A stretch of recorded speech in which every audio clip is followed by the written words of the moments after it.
Yeah, Peter, and it's at one of the tracks that's the most unique of any that are on the schedule. Pocono, not really any other track that really can prepare you for this. Maybe Watkins Glen combined with Indianapolis, but I think even those tracks are quite a bit different, especially in these trucks. So coming into an unknown at the highest pressure point in the season for a lot of these guys should be an interesting one.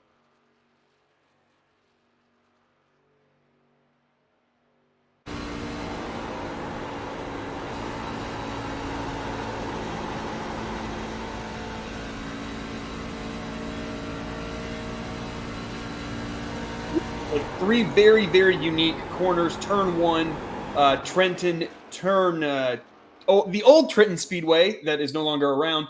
Turn two, which is a recreation kind of the Indianapolis corners. And then I can't remember what's turn three supposed to be again, Peter.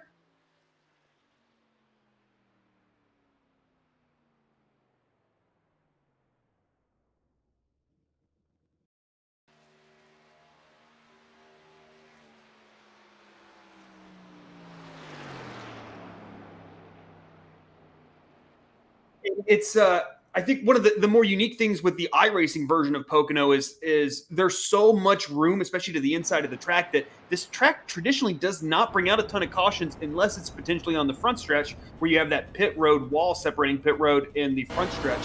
So I think, given what these guys normally do in these races and their abilities to keep cautions down, combined with this track configuration, I think that it could be one of these races where any type of mistake, which is not difficult, quite frankly, at Pocono to make, just kind of little mistakes on your corner entry, cooking a little too hard into turn two is a pretty common thing.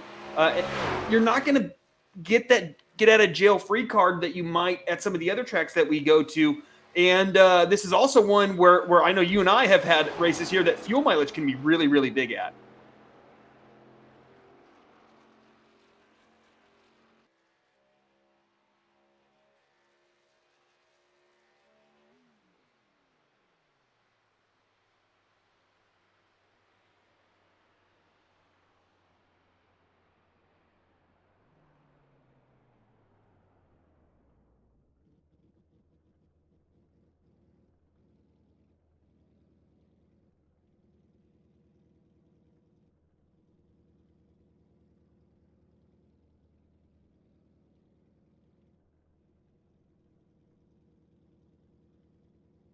Yeah, no surprise there, right, Peter? Just no surprise that James Zarello is up at the front of the field. Andrew Himmelman, a really good qualifying effort thus far as well. This is probably his best qualifying effort of the season. Mitchell Adams, another guy up there. Chris Darling, a ton of Chase guys in our top 10 as the qualifying just came to a conclusion. And now we will set the green flag here in just a second.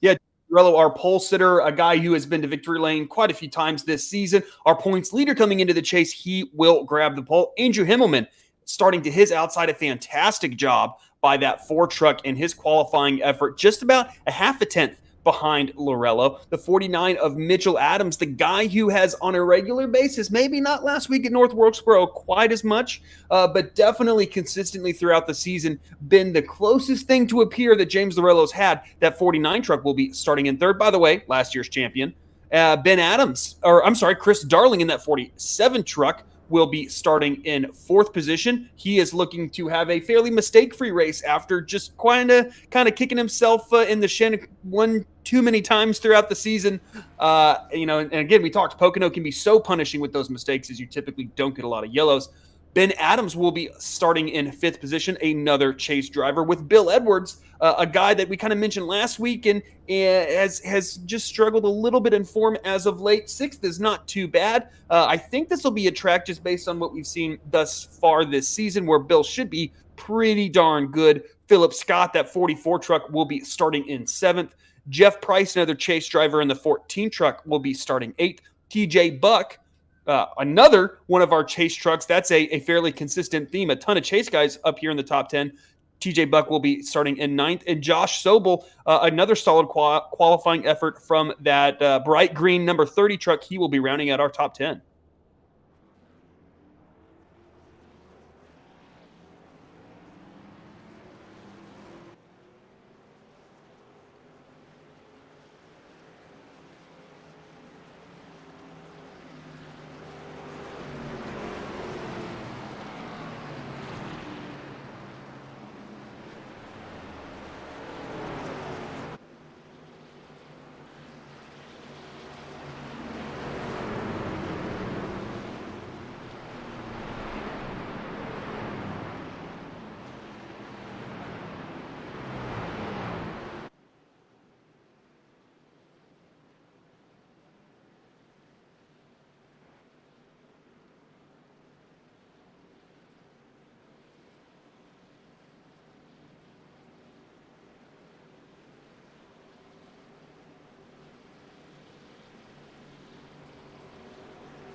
And Chris White will be starting in 21st. Barry Knapp in 22nd. Two of our Chase drivers will be starting 23rd and 24th in Doug Milner and Jeffrey Johnson Jr., though not terribly surprising for that 33 truck. The 05 of Stephen Doziak Jr. will be starting 25th.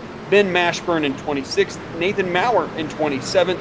Garrett Gleason will be starting in 28th.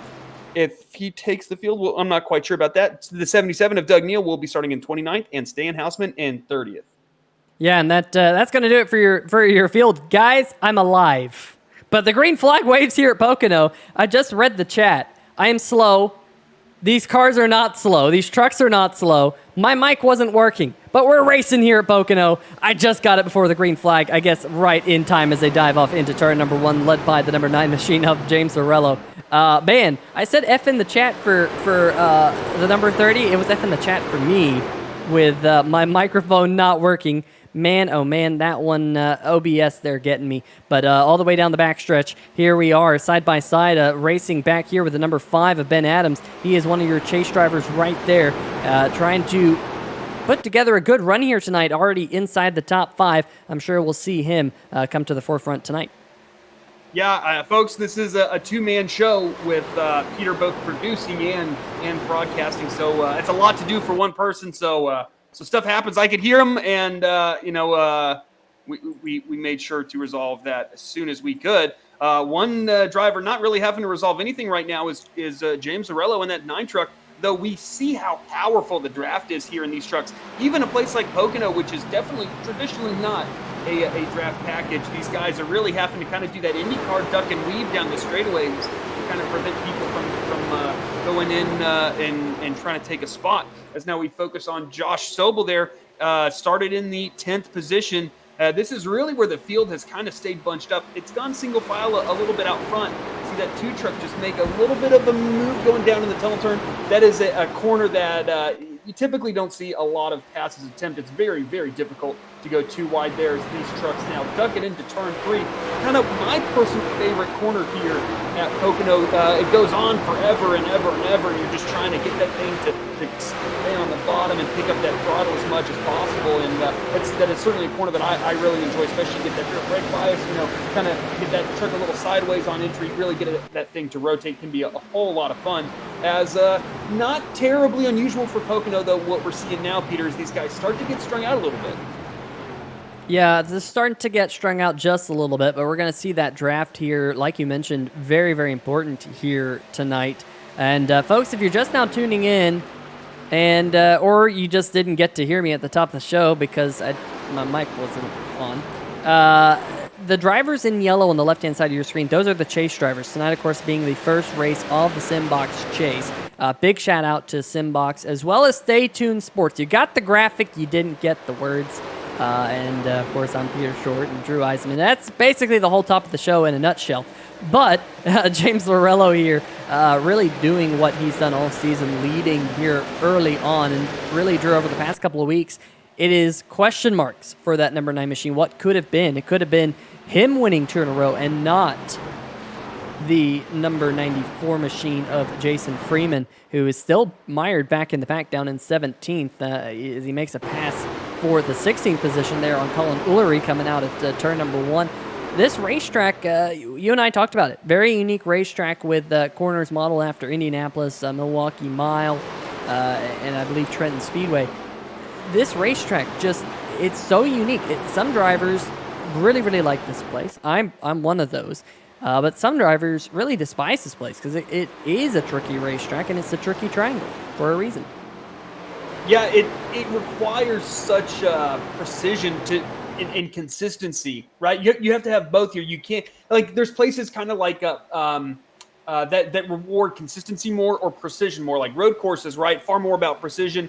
Each corner is different. You're having to nail each corner a little bit each time. As the 77 of Doug Neal there has to avoid, I believe that was the 13 of Jordan Shepard.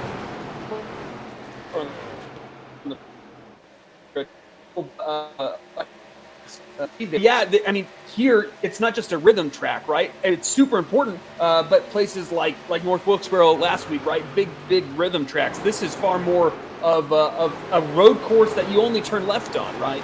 It's different brake markers on every corner. Each corner, the truck's going to behave very, very differently, and it is certainly a unique challenge amongst the tracks that we are going to, as though that 98 truck with just a little bit different of a look there with the orange numbers, he is now making his way through the field. But you talked about James Lorello and question marks earlier, Peter, but one thing that really isn't a question with that 9 truck, quite frankly, is pace, right? Yeah, he's made mistakes that probably have cost him places, maybe wins, and not nailing fuel strategies and everything. But ultimately, the one that you might mess up your strategy, but if you don't really have the pace, it's going to be hard for you to make that work, even if you have the right strategy. So we know that James Lorello doesn't lack pace. He has not lacked pace all season, nor is he lacking pace tonight. But it doesn't really matter if you have pace on the other hand if you don't nail the strategy. So I bet those things will be creeping into his mind later if these fuel windows tighten up a little bit. But for now, that first about 4 trucks has really started to break away from the rest of the field. Yeah, you definitely mentioned it. There is a little bit of a breakaway at the front of the field with that number 9 machine of Lorello leading the way over the number 49 of Mitchell Adams, your reigning Simbox Truck Series champion. Great showing so far by Drew Himmelman. I know he recently got a new computer, and it seems like that new computer has really helped him. He got it at Christmas, and it really seems like his pace has picked up. And look at his stepdad back there. That's Ben Adams in the number 5 machine. Running very strong in the 4th position right now. And what about Chris Darling right there in the 5th position in that Stanley Tools, that throwback? If you folks don't know much about Chris Darling, I'll say one thing. He was a huge Evernham Motorsports fan, and that's why he runs the Evernham number 47 right there with the old Stanley scheme, which used to be present on those Ray Evernham cars back in the day, running that Toyota Tundra scheme. And I got to say, that is a really good-looking ride for him right there as he works his way coming out of turn number 3. No turn 4 here, folks. Got Bill Edwards right behind him, the S2R driver, as you see them once again start to scatter down the backstretch, trying to pick up that draft, like you said. As how about TJ Buck there, sitting in the 9th position, right in front of the number 2 of Justin White. Like I mentioned, under the pace laps, not that you could hear me, but that number 2 machine just barely missed out on the chase. He was one of the drivers who might have been able to squeak his way in right at the end of the regular season, one that wasn't able to do so. In fact, he wasn't even in the race last week at North Wilkesboro. But that number 2 machine here tonight so far having a pretty good showing here, battling for this 9th position. We are certainly mixing it up in the backstone of Ray Heilig with Colin Ullery, a chase driver in that 62 truck back there as well. He has not had the best of starts. That 62 truck started in 13th and is now running in that 16th position as now up to 15th. But Nathan Maurer in that 971 truck right behind Ullery has had a great start, starting in 27th, now running 16th. A really outstanding effort for him. Another guy struggling is that 14 truck back there as well. And Jeff Price, the Chase driver, started 8th, running 17th now. Really, really big struggles for that 14 truck. But out front, James Lorello, Mitchell Adams, Andrew Himmelman, and Ben Adams about a second ahead of 5th place Chris Darling. And that's really just going to keep, trending in that direction as James Lorello continues to really, really put down consistent fast laps. And basically that draft is just allowing those guys behind him, even if you're not quicker, it can allow you to stay with them and just kind of pull away from those guys like Chris Darling we got contact, big contact on the front stretch back there, Peters. You can kind of see in the background, though. I don't think there's any cautions, but Ray Heilig, Colin Ullery, a bunch of guys got into each other there, and some significant damage for some of those trucks.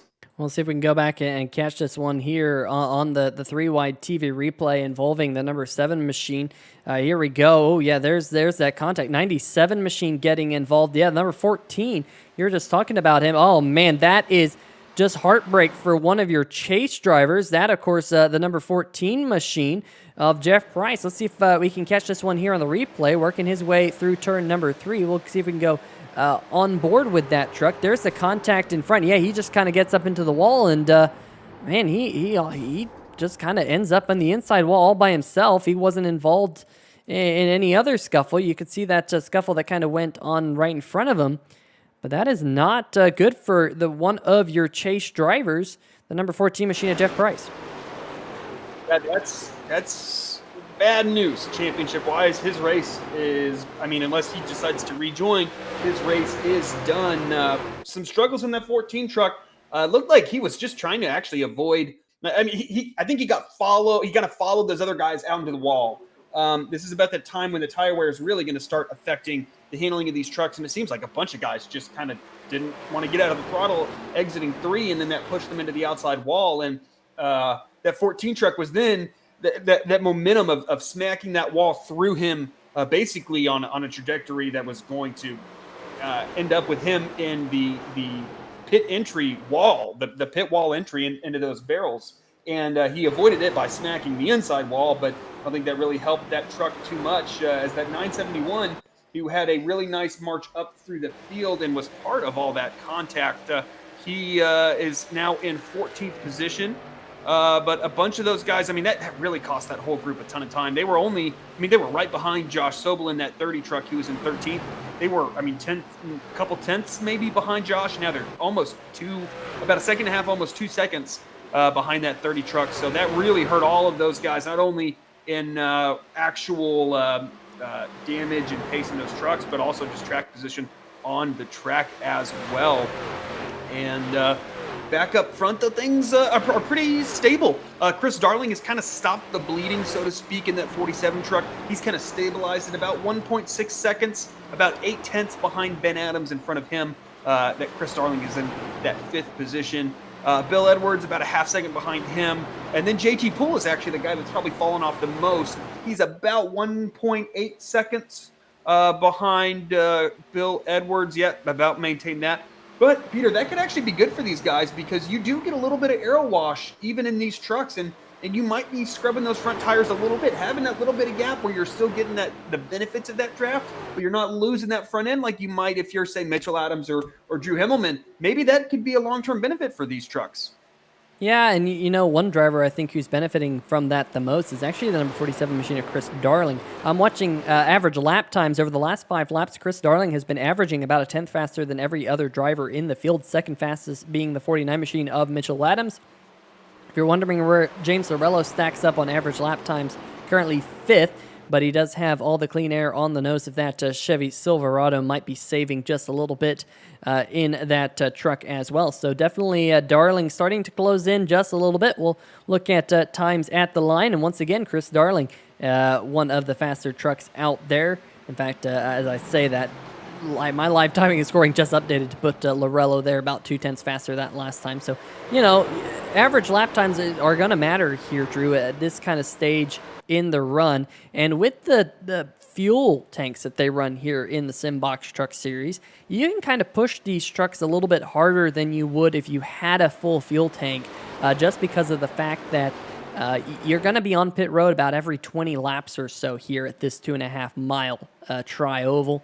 So we'll just have to wait and see. It shouldn't be all too long before we see these trucks coming down for their first pit stop of the race to take on fuel. But for now, Lorello has led every single lap, but your reigning Simbox Truck Series champion, hot on his tail.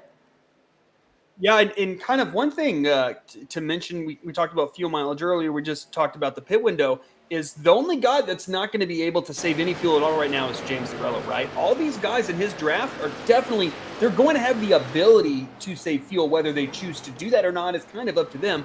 But being in that huge draft, you're going to be able to be afforded the opportunity to save. So James Lorello not afforded that opportunity. Not that it's ever bad to be out front, but it certainly can put you kind of in a box with your pit strategy, as we are now looking at TJ Buck, a Chase driver, started 9th, currently running in 12th. Not too bad by that 84 truck, but a little bit of right front damage maybe there, Peter. Yeah, of course, that number 84 of TJ Buck there coming out of turn number 2. We'll see if we can get a look at him here coming out of turn number 4 to see if he has any right front damage. He might have been involved in that little scuffle. Looks like it's pretty square. There might just be a little smidgen. Yeah, you can kind of see it there.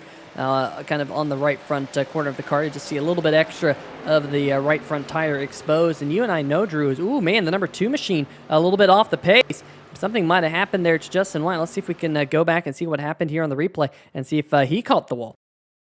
Yeah, I'm looking at him in the current timing, and he definitely has substantial right front damage compared to that 84 truck.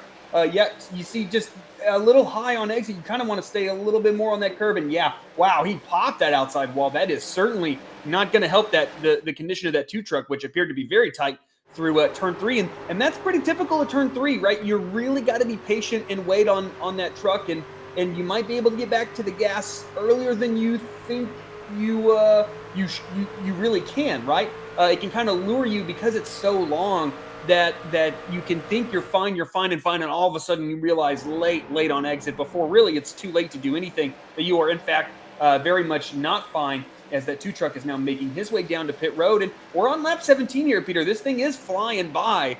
We are almost a fifth of the way through this race. This might be on the early edge of that pit window, but I think if you're that 2 truck and you realize, oh, this thing's not driving right, I think that's the right decision to come down pit road. Yeah, it's going to be one of those things where he killed the wall. I mean, you said it. He popped it really good. And so if that's going to be the case, you got to come down pit road. You got to get as much damage fixed as possible. And hopefully he kind of has an indication of how many laps of fuel he can go. And hopefully this doesn't mean he's going to have to make an extra pit stop at some point later on in the race. Here comes James Lorello. Oh, Lorello's coming down pit road here on lap number 17. So now we kind of know, Drew, what the fuel window is going to be like. We know now they're going to have to make 5 pit stops throughout this race to make it on fuel.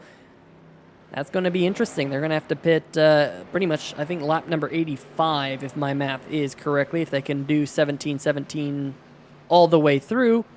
So that's still kind of questionable there, Drew, on kind of that pit window, whether or not you can make it on 5 stops, because your last stint would then have to be 15. But it seems like you'd at least be able to do that, but we'll have to wait and see. Could be a long green flag run. Hopefully that is the case. Here we're looking at the number 49 machine of Mitchell Adams. He's actually not all too far behind the number 62, Colin Ullery. There is Ullery. And just checking in on that number 62, whether or not he has already made a pit stop. Yes, he has. He pitted 1 lap ago. And looks like your race leader, the number 49 machine, Mitchell Adams, he's going to bring it down pit road. There he is coming down at pit road speed. Got the number 50 of Bill Edwards coming in right behind him. And want to give a shout out to Bill Edwards' family, always watching here on 3Y TV. And also everyone in the chat, thanks for letting me know about my mic. Otherwise, I would have just been talking off into space for the whole night. And that wouldn't have been fun because, we tend to have a good time here on 3 Wide TV. Meanwhile, up at the front of the field, looks like the 44, Philip Scott, he's going to be able to stretch mileage just an extra lap, an extra 2.5 miles around this joint.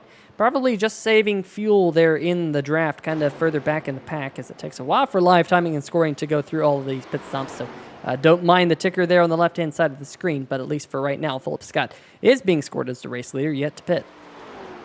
Yeah, and then kind of going back through pit stops, I was really focusing on guys on pit road, and unfortunately, Chris Darling, it's been a problem all season, and it happened again. I don't know if he drove through his pit box, but he basically had to back that entire truck up, reset, and then get back into his pit box. So I don't know if he was too far right and too far forward. That's kind of what it looked like, but he almost had to do a double reset, and that 47 truck started fourth and now is in 15th. Granted, pit cycles are still occurring, but he's probably going to be at the tail end of the top 10. Josh Sobel was right at the tail end of the top 10, and Chris Darling is only about 0.2 in front of him that last time, or rather 2 seconds that last time by. So that's going to really, really hurt that 47 truck. But caution can reset this. But with Pocono, it's not unusual at all for this race to go green from flag to flag. Is that 44 truck, if he can maintain this fuel mileage, Peter, he might, if he really, really works on stretching it, he might be able to cut a pit stop off, right? If he can go 20 laps each of these stints, that might be an interesting strategy for him. It's going to be very difficult for him to go that long on fuel, because he only made it 19, so he's going to have to go 21 on the next stop. So that's just going to start making it worse and worse and worse. But you know what? If you save enough fuel, that means your last pit stop, you might not have to take a full tank, and that might work to your benefit. So you just have a short pit stop right there. We're looking at one of the league newcomers to the National Sim Racing Association, Garrett Gleason, G-Money, as he is known, and sporting that number 31 scheme here tonight. Got 907 on the ticker, 31 on the side of that car, of course, representing Total Nonstop Racing and Dunn Raceway Park on the hood. Right in front of the number 33 machine, that is, of course, the new Edge Auto Detailing Ford F-150 right there, Jeffrey Johnson Jr., that is his business, and they also sponsored a race here in the National Sim Racing Association this year, so great to have that number 33 out there on the racetrack, currently one of the chase drivers. Jeff Price, the number 14 machine, we saw him have that early contact with the outside wall and just bounce across to the inside of the track, one of your chasers. He's in the chat now. Looks like tonight's race is basically going to be out early, and that is not the way you want to start off the Simbox Chase for the championship. That number 14 machine going to victory lane earlier this season in one of the first races of the year, Drew, and definitely Price has had some good showings, but up at the front of the field, Lorello and Adams. Remember, Lorello, he pitted one lap prior to Mitchell Adams, and Adams here able to use those fresher tires to run him down. This could be a battle for the race lead.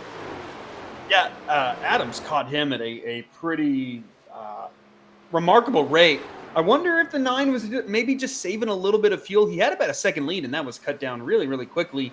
Draft also that powerful. Maybe Mitchell Adams just pushed it, and now is just trying to stay in that wake and save some fuel. And then, of course, the commentator says what might happen. The opposite does. 49 and Mitchell Adams, for the first time this race, looks like James Arillo might be passed on pace here, as that 49, you see not quite able to carry a ton of momentum out of 3, but he will lead lap 22 coming to lap 23.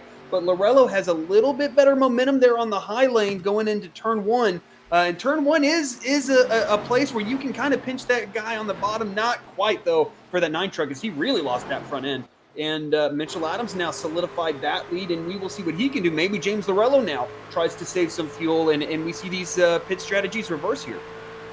Yeah, James Lorello has led 18 of the first 22 laps around this joint. We've only had 3 different leaders, but that is, I believe, our 4th different lead change of the night. Lorello, Adams, and Scott, your 3 leaders so far.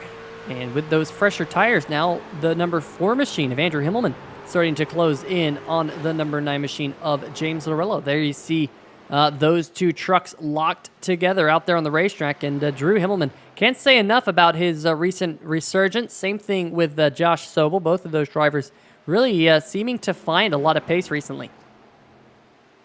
Yeah.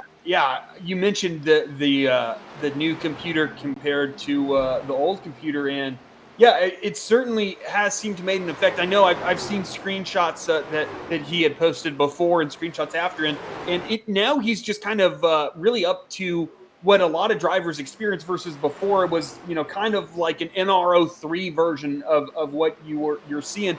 And when you can kind of get a little bit higher graphics, I think you just can kind of feel what, like, you can not feel, you can't feel, right? It doesn't change the wheel that you have, but you can certainly see. But game changer here, Peter. Caution on lap 24. Caution flag is out. We'll see if we can figure out what the caution flag has come out for here. Looks like something bad has also happened to the number 7 of Ray Heilig. Didn't exactly see what happened to Heilig in the number 7 machine, but looks like he might be calling it a night early. Let's see if this has something to do with the number 41 of Tony Lucarelli, because he seemed to be off the pace in the NEPA Cornhole number 41 machine. There he is, and he just pulls there to the left-hand side of the track. Not sure if the engine grenaded or something here, Drew, but he kind of pulls over there on the left-hand side of the track, lets a whole bunch of people by. He's slowing down, and I think he just comes to a halt at the wrong spot on the racetrack. You see him way off the pace there, and you can see he's down there on the flat portion of the track, but I think that was slow enough for iRacing to throw the caution flag here tonight. You see him going down there all the way. He's trying to go all the way down to the wall, trying to not cause a caution, I think, but he was probably just close enough to that point on the racetrack where the pit exit is, Drew. That was enough to bring out the caution. So definitely a tough break for the number 41 machine of Tony Lucarelli. We're back live. Now the big question is going to be, Drew, how many of these trucks are going to come back down pit road, knowing that gets them that much closer to now being within the window of making it all the way to the end of the race? Really going to be interesting, Peter. It's really a conundrum for a lot of these guys towards the front, because if you're in the back, you got nothing to lose, right? If you're Jeffrey Johnson Jr., especially, right? If you're Colin Wheeler, if you're one of these guys towards the back, you got nothing to lose. But what do you do up front? Are you willing to sacrifice your track position? It looks like everybody is this far. Are we going to be playing games coming on the pit road? Not that I see. So I think everybody's coming down pit road here now. I think if you're one of those guys towards the tail end, maybe you do stay out. But I'm not seeing too many guys stay out there.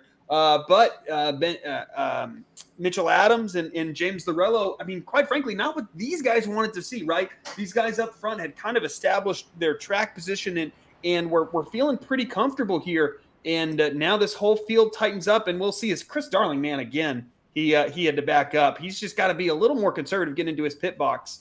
But it's certainly a field reset, as I believe somebody just took 2 tires, that 98 truck potentially, and that will be very interesting, as we will have a new truck up front that hadn't been there all race. Yeah, that is going to be an interesting call. And remember, Drew, 2 tires did not work out well for Jason Gracias last week at North Wilkesboro. Not at all. Ended up binning it into the turn 2 wall just after a restart. And everyone was kind of scratching their heads with that strategy call and how much it loosens up the truck. I'm not sure how these trucks are driving here tonight, Drew, but we've seen a lot of trucks pounding down the wall out of turn number 3. So maybe these trucks are a little bit tight, and maybe that's what Jason Gracias is trying to do. Just kind of de-wedge the car a little bit with some 2-tire strategy. Well, he certainly de-wedged the car at North Wilkesboro, I bet, as much as you can. That's one way to say it. Yeah, going into turn 1. And so we'll see. I think in iRacing, it's a little extreme on what these guys experience taking 2 tires compared to real life, right? I don't really see guys in real life very often just losing the back end of the truck when they take 2 tires. More likely, they're just kind of slowing off pace if anything kind of extreme happens. But certainly in iRacing, right, you do kind of experience an almost uncontrollable looseness until you really adjust what you're doing with that truck. So we'll see. This is a big gamble, especially considering those drivers that he's around, right? At Pocono, it's especially going into turn 1. If he does lose this truck, it's kind of like that Talladega Daytona Dover self-cleaning mentality, right? Where there's so much banking and you're carrying quite a bit of speed that you tend to fly up towards the top of the track and then fly back down towards the apron, and you can end up collecting a ton of trucks. And when the field's this bunched up and there's this many guys with pretty big stakes on the line as far as championships are concerned. There's, I mean, not that there's going to be a ton of pressure on that 98 truck because he's not in the chase, but certainly the guys around him are wondering what the heck's going to happen going into one.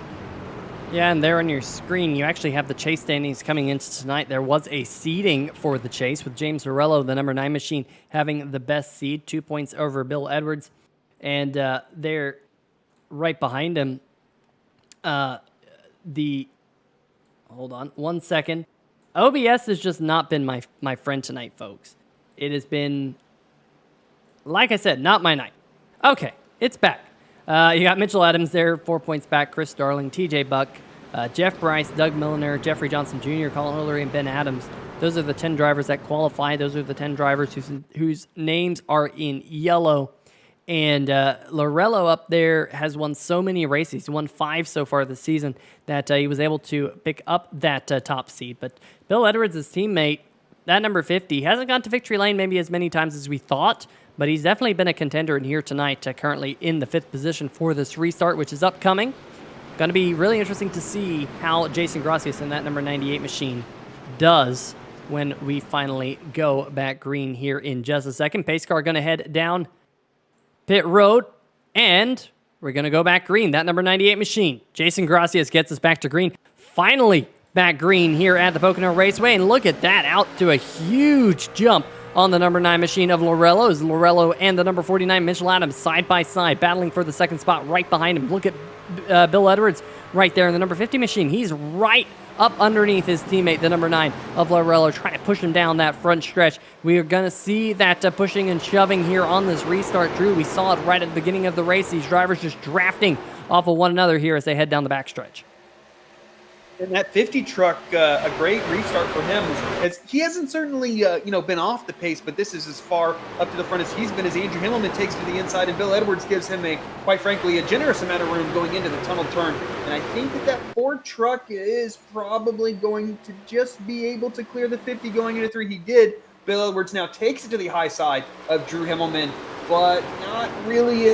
That's not one of the corners that the high side super tends to work on, especially when the truck's as tight as what we have seen tonight from these guys, really pounding the outside wall on more than one occasion. Looking back a little bit further in the pack is Chris Darling. He kind of, as mentioned, had another little issue on pit road, probably cost him a spot or two. He is in 9th position, and that truck certainly has displayed more pace than P9. Pocono does tend to not necessarily string out because these guys are certainly close to each other, but it's just so difficult to consistently run side by side here that it just lends itself to guys running single file until the guy in front of you makes a mistake, and then you just try to capitalize on it because it just, you can end up putting yourself and your competitors in a pretty bad situation by kind of making moves where you maybe shouldn't be making moves, as we are seeing guys being pretty generous throughout the field in that as far as that's concerned. But up front, these 3 drivers really not able to break away from one another. Is the 49 of Mitchell Adams going to look to the inside of James Lorello here? I believe going into turn 1 as Lorello gets right on the back of that 98 truck. The 98 maybe starting to struggle a little bit on 2 tires, Peter. Yeah, definitely going to be interesting to see exactly how that works out for him now. About 10 laps or so on his left side tires. Of course, the right side tire is only about 4 laps of those, but most of those have been under caution anyway. But finally, Lorello is going to be able to use his 4 fresh tires to get underneath them right there in turn number 2, dubbed the tunnel turn, because the tunnel that goes into the racetrack, the center of the racetrack, the tunnel goes right underneath that. And I got to say, Drew, there's no other corner in all of racing like the tunnel turn, because you can almost feel the tunnel underneath the race car. It is such a weird feeling the way the car, at least the way it used to be. They, of course, repaved this racetrack, and they did a little bit to the tunnel turn to kind of make it behave a little bit better for the race cars. But, man, back in the day, you used to be able to feel that tunnel underneath the car just with the way the suspension compressed. Even though it was ever so slight, it was such a cool turn. Now, to me, it's still a very cool turn. You fly through the tunnel turn. Let's see if we can go on board with Mitchell Adams right here as he tries to close in on Jason Gracias. Watch how you fly through this corner. I mean, here you go. There's your speed, 152 miles an hour through almost a 90-degree corner. It's such a unique racetrack, this. Yeah, and it's really interesting that it's modeled after the corners at Indy because it doesn't feel anything like any of the Indy corners, right? Like I think even turn 3 feels more Indianapolis-like than turn 2 because it's. I mean, I guess Indy's just as tight as well. It's kind of hard to describe. It feels totally differently. The car really drives differently than at Indy. It feels certainly sharper, I think, than the corners at Indy feel. You really got to make sure you get to the bottom in the tunnel turn, right? You really got to get all the way down there, otherwise you're going to be in quite a bit of trouble on exit. But it does certainly feel like with these newer packages, it's a lot less forgiving than it used to be. It used to be that you were either going to nail the tunnel turn or you were going to cost yourself several tenths, and it really doesn't seem to be that way now. I see guys about a foot off of the apex sometimes, and they still seem to be doing just fine. But James Zarello, now a little bit of a gap as Mitchell Adams has gotten by that 98 truck, as so is Drew Himmelman. That 98, he's been a big fan of experimenting with 2 tires, but it certainly really isn't working out as he would like. As now we're looking on with not on board, but at rather Jeffrey Johnson Jr. down in 21st. We see this 33 truck very often start towards the tail end of these fields, and normally he's pretty good about working his way up through the pack. But I know that he's kind of been one of those guys that's tried to stretch your fuel mileage, stretch it out. And when you do that, you typically lose track position over the course of the actual green flag run. And I think that caution probably hurt that 33 truck pretty severely because he's banking on that kind of long-term staying out paying off. And then when those cautions come out, it can really, really hurt that strategy. But you see, James Zarello had a significant lead the last time we were looking at him, and now it's really been cut back down. You lose quite a bit of time trying to pass guys around you here at Pocono, but you just gain it so quickly as you get in their wake and you really start to get that draft effect. And we're seeing that 49 and that 4 start to really close in now, Peter. Yeah, a little bit further back in the field, you saw the Milwaukee Brewer, number 60 of Matt Vanderkoy there, just barely kissed the wall coming out of turn number 3. There he is, almost kissing the wall on entry into turn number 1. You see a little bit of right side damage on the S2R number 60 Ford. There he is, working his way through the corner. I love that paint scheme. I love that he's able to represent the Milwaukee Brewers. We do have a couple of drivers in the field. Of course, Aubie the Tiger there on the number 4 machine. Auburn on the hood of Andrew Himmelman right there. Good-looking paint scheme and running very well tonight like we've highlighted. Meanwhile, a little bit further back, JT Poole in the number 26 machine getting underneath the number 98 machine. So Grassi is here starting to slide back just a little bit. Oh, man, Ben Adams. I thought I saw a car popcorn out, and it was the number 5 machine of Adams.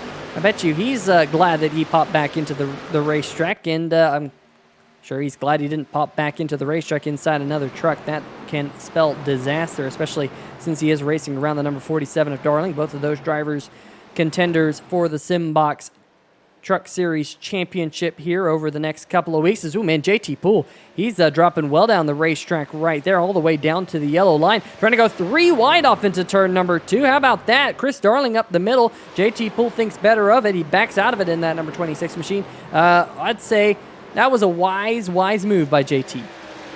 Yeah, it's exactly what Chris Darling needed. He has done a really good job on this restart, and this will put him up in that 5th position now. He restarted, I think, right at the tail end of the top 10. Looking there, I think there was just a big swing of momentum there, Peter. I didn't really see anything major. I think JT just got a little tight and was trying to stay off that 98 truck. I couldn't really tell. But that's really what Chris Darling needed, right? That 3 wide situation, put him in a position where at a track it can be pretty difficult to pass people, especially pass people and not lose a ton of time.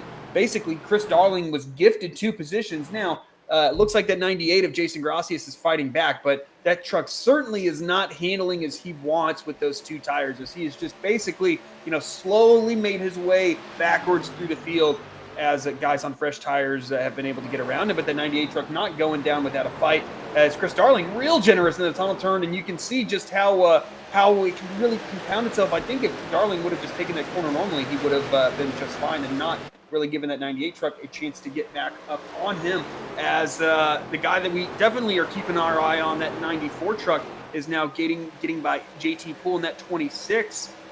He's been so quick the last 2 weeks and has nailed the strategies, 2 starts, 2 wins. a heck of a job by Jason Freeman.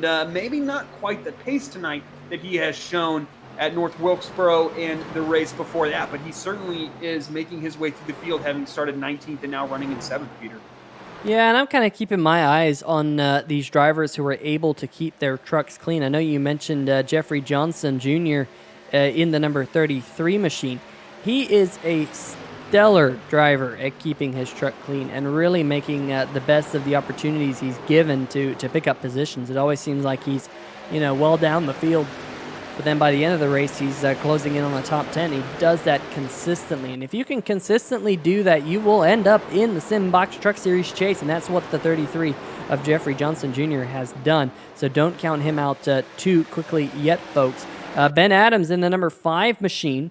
Of course, he qualified there in the 5th position, like his number on the side of that truck. He has dropped back to the 9th spot, at least for now. Chris Darling trying to make a little bit of inroads, on the number 50 machine of Edwards. Not able to do so just yet, as he's kind of stayed static here in the 5th position.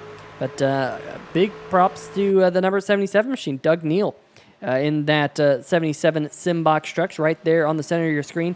And folks, how about this graphic? Started back there in 30th position, now running inside the top 10. That's 20 positions gained. Very impressive out of Doug Neal. We've seen a couple of these drives from Doug Neal this season, Drew. Yeah, we certainly have. That 77 has been pretty quick at a few places. Maybe not quite the consistency that Doug would have wanted, but he certainly has been doing a fantastic job in that 77 truck. He did manage to start North Wilkesboro on the pole, and didn't really have the pace after the first few laps, ended up finishing 7th. Tonight, kind of the opposite of that. Started way back in the pack and is basically running right near where he was in North Wilkesboro. And Pocono, again, not a place that typically starting at the back is a great idea. So a really, really fantastic job by that 77 truck. With Josh Sobel, a guy who started in 10th position, who is running one position behind the guy who started in 29th, 30th position in front of him. So, track position typically at a premium here, though creative strategies can certainly make a big difference for drivers. As now we're looking at the 5 of Ben Adams right behind Jason Freeman in that 94 truck. And now panning back just a little bit, that is the 6 of Doug Milner and Nathan Maurer racing for track position, for 13th position, in fact. As gotta love that kind of retro Mark Martin scheme on that number 6. Yeah, the number 6 there of Doug Milner started all the way back in the 23rd position, and he's trying to get his way up through the field, now all the way up to the 13th position. Right there, one of your Simbox Truck Series Chase drivers. Got the yellow badge there on the left-hand side of your screen. Nathan Maurer right behind him in the 971 Mobile. He started back in 27th, so a couple of drivers working their way up towards the front of the field, but have kind of stagnated over the last 20 or so laps. We'll keep an eye on them, whether or not they're able to move a little bit forward. Meanwhile, we continue to watch this battle for around the 8th position. Right behind Jason Freeman right there running in 7th. JT Poole, how about this? Getting a run on the number 5 machine coming out of turn number 3. Down the front stretch, JT Poole looking to take that spot away from Ben Adams. The best battle on the racetrack right now as they dive off into turn number 1. And it does look like that 26 is going to grab the spot a little bit tight there through turn number 1 and 2, trying to get back on the throttle, unable to do so in that number 26 machine to clear Ben Adams as they race down the backstretch. And now Adams has that draft advantage there, Drew. Yeah, I think that's about as good of a job as we've seen out of any driver in maintaining that high lane through 1 and 2. And now you see that 5 truck do a heck of a job really carrying the momentum on the outside through the tunnel turn. Not something that you see very often. It certainly is possible and not unprecedented, but it is something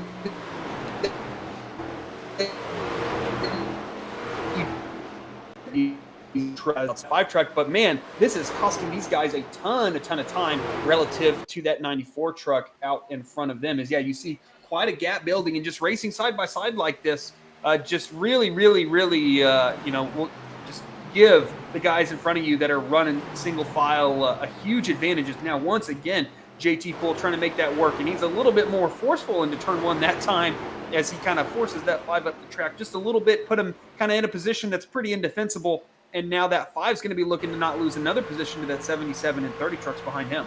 Yeah, we're right on board here with Doug Neal looking at the back bumper of the NSRA. Number 5 machine of Ben Adams working their way through turn number 2, that tunnel turn like we were talking about. And you can just see Ben Adams scooting away just a little bit through there. And Drew, I know you mentioned hitting your apex a little while ago and how important it is at this racetrack. It really is. It's important to hit your apex through every portion of the track. Is the number 5 of Ben Adams. He's going to come down onto pit road here. And Drew, this is definitely early. I'm looking, it has been 17 laps since the number 5 machine was on pit road. And no other takers on pit road. Well, as I say that, we do have the number 62 machine also peeling off. There he is. That is Colin Ullery. Quite a bit of right side damage on that truck, as he's definitely made contact with the wall, trying to come to his pit crew right now.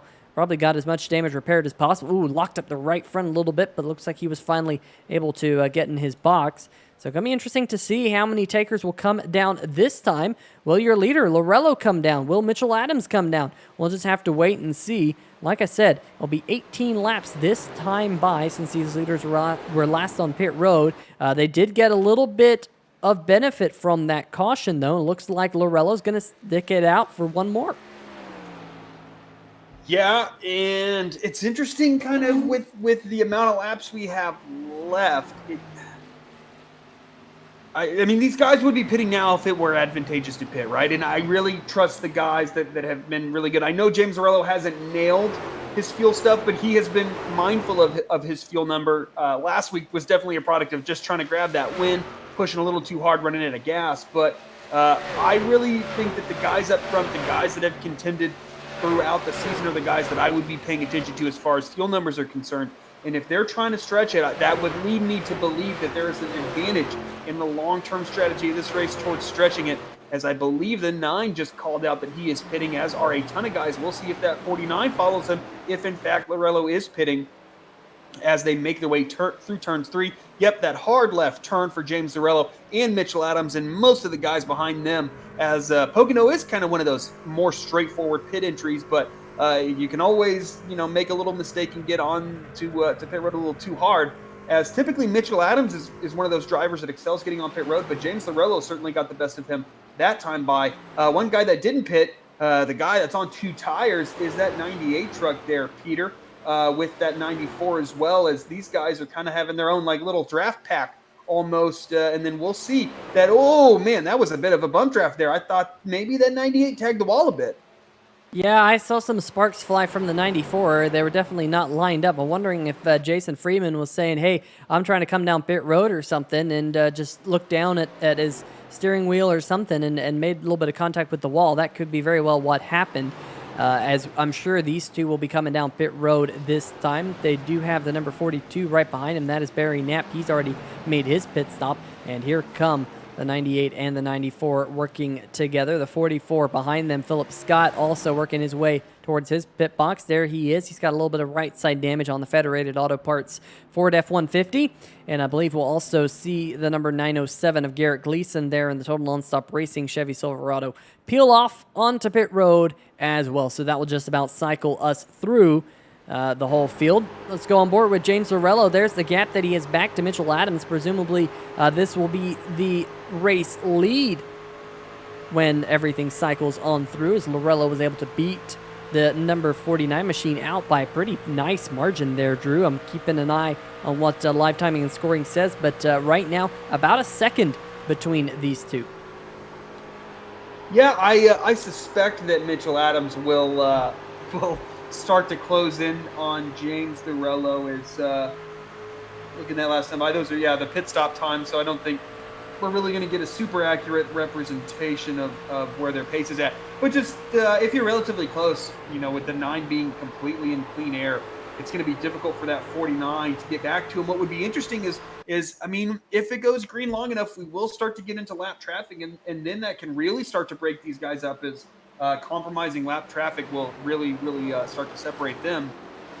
Though these pit stops not quite as close, I think, as some of the previous stops. Is certainly the 9 and the 49 and maybe the 50, or right? They're a little bit further apart than I can remember the last time by, but we'll see just how strong that draft package is with these guys as we're finally finished and through our pit cycles. As Chris Darling, a really good recovery though. I didn't see anything out of that 47 truck on pit road that last time by, and despite those two kind of gaffes earlier, a really good job so far of that 47 to kind of get himself back to where he was running before, Pete. Yeah, definitely. And, for once, finally, Chris Darling did not have a pit stop blunder. And really, that deserves a kazoo.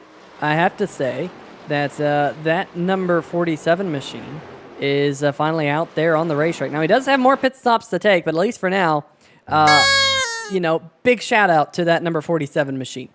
So he gets a kazoo right here on 3-wide TV. Gotta say, that's kind of a fun one for everyone back home. And I'm sure Chris Darling, he'll get a kazoo if he can make it, keep getting it on pit road nice and smoothly, because that has been his big detriment there, as it looks like he might have caught the apron there in turn number 1 and 2. That might set up JT Poole for a pass. But tell us in the chat whether or not you like the kazoo. Hopefully it didn't bust out anyone's ears, but gotta say, Chris Darling deserved it at least there, but at least for right now, he's under fire from the 26 machine of JT Poole. Very strong showing from that 26 machine tonight. Yeah, JT certainly had pace. He's kind of struggled to make passes work, as we saw in that last run sometimes. But that's one of the challenges at Pocono, certainly. You can think you have everything nailed, everything's good to go, and then all of a sudden it's very, very much not. As, man, these guys get close to that turn 3 exit wall. That's kind of my least favorite part about Pocono, especially in these tighter trucks, is, that white truck in the background just about caught it. I think that was the 44th Philip Scott, in fact. That wall, you don't really know what your trajectory looks like until you're just about too late with these tight setups. I definitely enjoy where you're really throwing, you're using that throttle to get the car to rotate on exit, and really you're just trying to keep the thing from stepping out. That's typically the Pocono I certainly prefer, but these guys are doing a fantastic job with trucks that appear to be a challenge to drive in really understanding how close you are to overdriving the exit of turn 3. That's basically where we've seen most of our problems tonight, is literally where that wall and racing line darn near meet on exit. But we kind of talked about that this pit stop not quite as close together as before. That's certainly kind of coming to fruition as James Zarello, Mitchell Adams, and Bill Edwards, with Drew Himmelman maybe tacked onto there, starting to really fracture this field. Trucks like the 94, who stayed out a little bit more, the 98 truck, they're over 5 seconds back from our leader, and that 98 truck did restart this race from the last yellow in the lead. So that 2 tires, I think, probably was a net gain for that 98 truck on track position, but I don't think it really ended up where he thought he would end up, as, we're looking now at that 30 truck of Josh Sobel, who is not one of our chase drivers, but we've talked about it so much, has had such a strong second half of this season. Now looking on board here with the number 23 truck of Travis White. He is behind TJ Buck. That's that truck in the distance. This is for 16th position, only 16 seconds behind our leader. And that might sound like a big number, but these guys are running 55, 56 second lap times. I appreciate that message there from the 84 of TJ Buck on his rear spoiler. But it is a massive, massive track here. And even if you are quite a bit slower, Travis White, that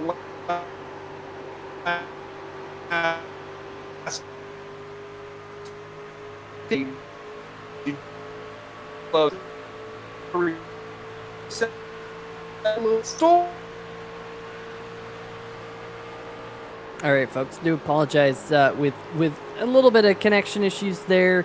We've been suffering with that a little bit tonight. Hopefully, Drew, you back?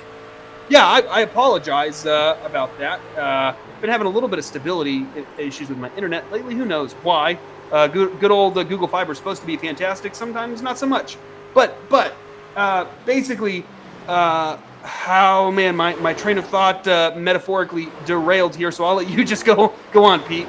Well, I was going to say, back up at the front of the field, Lorello and Adams starting to really close in once again. And looking over the last few laps, Adams has been a couple of tenths faster than Lorello, but this is kind of where he gets to, Drew. He just can't seem to be able to get over this last hurdle to get in front of that number 9 machine. Lorello here, we just gotten past the halfway mark. We got the cross flags just a couple laps ago. That number 9 of Lorello has a 38 of the first 51 laps, so only about 12 more laps, maybe even less than that, maybe about 10 more laps. And the number 9 machine, if he can lead all those 10 laps, he would be able to pick up the most laps led, which can always be important, Drew, at the end of the season, getting bonus points, picking up those points, not having incidents, not making mistakes, just picking them up where you can. And for right now, Lorello's doing what he needs to do. Came into tonight as the points leader by 2 points over his teammate, Bill Edwards, who's currently running in the 3rd position. How about that, Drew? The number 50 of Edwards, there's the points on the screen. Edwards started in 6th. He was kind of languishing there around the 6th, 5th, 7th position, somewhere in that kind of ballpark. I know those numbers were not in order, but here he is again, starting to make some headway in the middle portion of the race up towards the front. Edwards does a good job of this, and now that he comes into tonight, 2nd place in points with a shot at walking out of Pocono with the points lead, this is when these types of races are going to matter. Can he crack the top 2? Can he get in front of Lorello in points? Can he start to build on any type of points lead he might get? That's going to be the storyline over the next few weeks, especially going into next week's race at Michigan.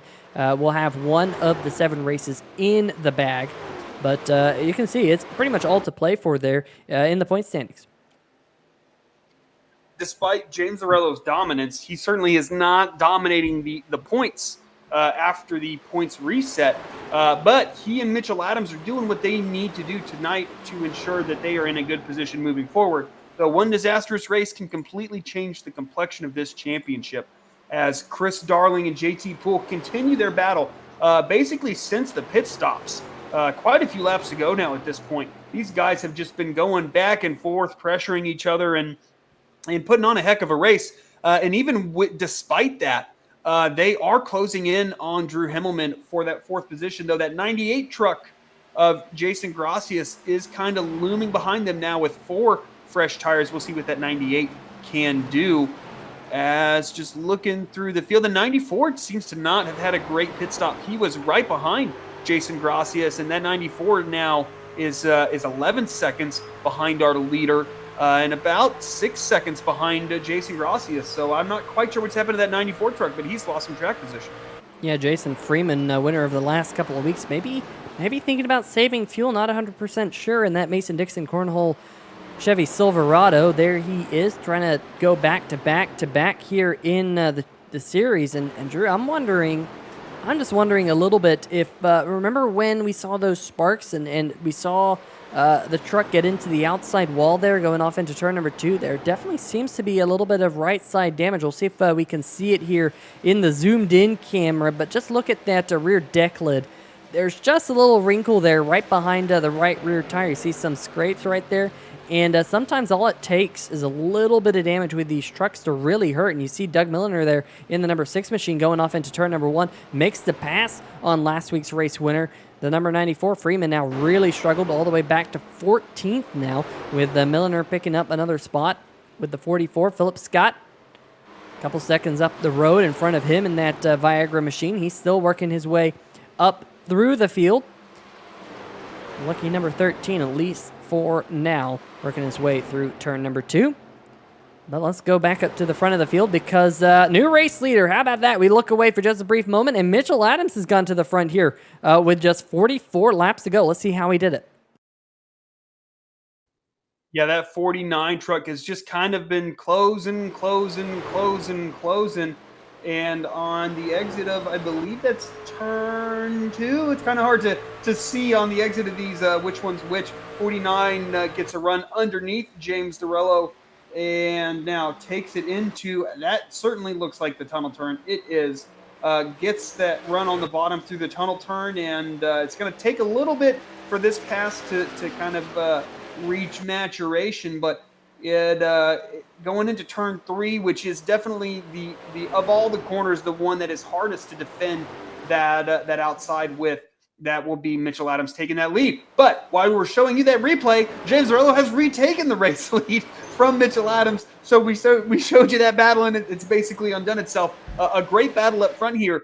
And this is, once again, as we'll cue this replay up for you guys, and we'll see what happens while we're showing you this. But this is allowing those guys behind the front to slowly catch them, as you see on that high groove. The 49, maybe a little high, a little out of the groove, compromises his momentum a little bit, and that draft is so powerful as James Zarello then takes it to the bottom of turn 1, and we'll see if that 49, you really got to be aggressive in keeping that truck on the door of the truck to your inside if you really want to defend it. And now, folks, we are only on lap 58 now with 42 laps to go here, 43 to go. And that's still quite a bit of time here at Pocono. This is a 2.5-mile track. If this were 5 to go, I think that would have been a little bit more rigorously contested by Mitchell Adams. But he got a couple laps led here, and he's in a pretty good position. And now looking at the trucks that are basically in the pack behind our race leaders, that 47 of Chris Darling battling Drew Himmelman there for 4th position, as they are side by side going into one. And you can see, just out of the groove, you really got to keep it basically in that second seam there of Pocono. Pocono is one of those tracks that in real life they talk about seams all the time, and you can see those not tracks, but lines running down the racetrack as the trucks run down it. Those are big seams, and you can use those really for references as to how far down you're getting, especially when you're on the outside of a truck, right? You can't see the apex necessarily, so you're using those seams to kind of place your truck, and you really got to kind of hug that first seam up off the bottom if you're that high lane truck, and if you really want to keep that guy pinched down. But again, we still have some time to go, but we'll see if those guys utilize that tactic later in this race to try to hold guys off on the inside. Yeah, and this battle now raging on between Himmelman and Poole as they head off into turn number 1. We'll see if we see exactly what you were talking about there, Drew, as Jason Gracias has also joined the mix for the battle for the 5th position. Good job here from Gracias. Gracias really in his first 2 starts here in the NSRA series, not having good races. Didn't have a good one at Kentucky. A lot of damage on that truck early on in the race. Then at North Wilkesboro at the front of the field, ended up smashing into the turn 2 wall. But here tonight, so far so good. Of course, the commentator's curse has a tendency to strike when we say those types of things. But at least for now, Jason Gracias now running inside the top 10 and trying to work his way towards the top 5. Because at the top of the screen, remember, Jason Gracias was also the last truck, one of the last trucks to come down pit road under that last pit cycle. And speaking of pit cycle, in fact, it's already begun with drivers like some of the drivers towards the back of the pack. It seems like they might have already worked their way down pit road. We'll see if the number 62 of Colin Ullery, there he is. I do expect to see him on pit road this time, Drew. He was, I think, the first taker on pit road under the last one. Let's see if we can go on board and give these drivers kind of the watchers at home an indication of what it's like to get onto pit road here at Pocono. You mentioned it's not the most tricky pit road to get onto, but it is kind of a unique one because you usually kind of wash out towards the wall right there. Well, you can't. You have to really hug it down and get on the binders like what we're seeing right here, and possibly locked up the rear brakes just a little bit before getting to the line. But like I predicted, Colin Ullery coming down pit road to his pit crew to get some fresh tires and fuel. But up at the front of the field, the 49 machine stays out, but where is the number 9 machine of James Lorello? He's coming down pit road. There he is, right behind the number 42 of Barry Knapp, who's just made his pit stops. Looks like Dumas in the 28 also has come down, the 2 of White. So a couple of these drivers electing to come down pit road here, working through lap number 60 into lap number 61. Yeah, and these guys really need to be able to make it to lap 36 if they want to one-stop it from here, right? I think 18 laps is kind of the upper edge of being able to make it on fuel for an entire stint. So, I mean, these guys are going to have to come in for a splash if they pit now. and James Zarella was the guy that led the vast majority of that run. And yeah, here we basically see everybody else coming down pit road. I believe the 98 stayed out of Gracia, so we will see if that plays out for him. He was one of those trucks that stayed out longer. The 49 and Mitchell Adams also staying out. How much fuel has that 49 truck saved? Because they do need to run 2 more laps, which is 5 miles, and these things do not get good gas mileage. That is a substantial amount of fuel that these guys are going to have on board to be able to make it 2 more laps. I think short of that, I think it's going to be really difficult. We haven't seen anybody run more than 18 laps here tonight. I mean, you can save a ton of fuel here at Pocono at the expense of basically track position. But, we talked that fuel mileage might be a thing. It's trending towards that direction there, Peter. Yeah, it looks like Chris Darling was actually able to make another clean pit stop. So, folks, close your ears. I've turned down the volume of the kazoo. I don't have what the chat's asking. I think Stay Tuned Sports says, instead of kazoo, next time break out the washboard and spoons.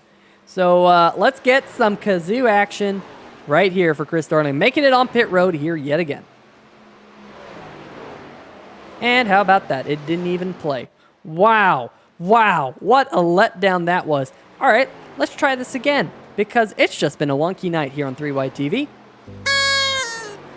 There we go. Hopefully that didn't quite bust everyone's ears this time. Hopefully. Didn't blow out any speakers, didn't wake up any dogs. Let's hope. But anyway, we do have takers on pit road, including the number 49 machine of Adams finally came down pit road. I saw the number 94 on my screen of Jason Freeman. He's not come down pit road. I was getting a little dyslexic there. There is the 94 of Freeman. I expect to see him coming down pit road this time. Who will come down pit road? Will we see any of your race leaders, including Jason Gracias? Yes, we will. There he is. Coming down pit road at pit road speed, 55 miles an hour here around this racetrack. And with 36 laps to go, Drew, we've seen here that Gracias has been able to go 19 laps under this stint. We know that if he can do that twice more, he's good to go and only one more stop from here. Yeah, remarkable job for that 98 saving. I have to imagine that he was on fumes, so it'll be interesting to see. That's cutting it close. That's right there. If he can match that, that will get him there. If I were somebody like the 49 of Mitchell Adams, I would just be saving. Right? Like if there's a guy that you think might make it.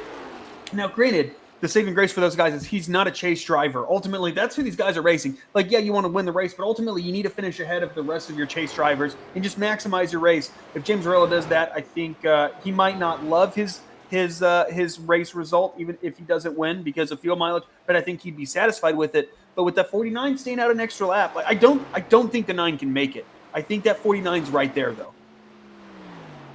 Yeah, I definitely think Mitchell Adams will be able to make it all the way. Let's do the math here on 3Y TV. The number 9 machine, James Lorello, as he flashed across the start-finish line this time, he pitted 4 laps to go. 39 laps to go. He's going to have to go 19 laps and 20 laps to get to the end of the race. And Drew, we've only seen a few drivers get to 20, and it took them a little bit of caution flag to get 20 laps out of the tank of fuel. I think Lorello, he's going to have to save a ton of fuel to get to the end of this race in that number 9 machine. Live timing and scoring. He doesn't have a 1-minute race lead, folks.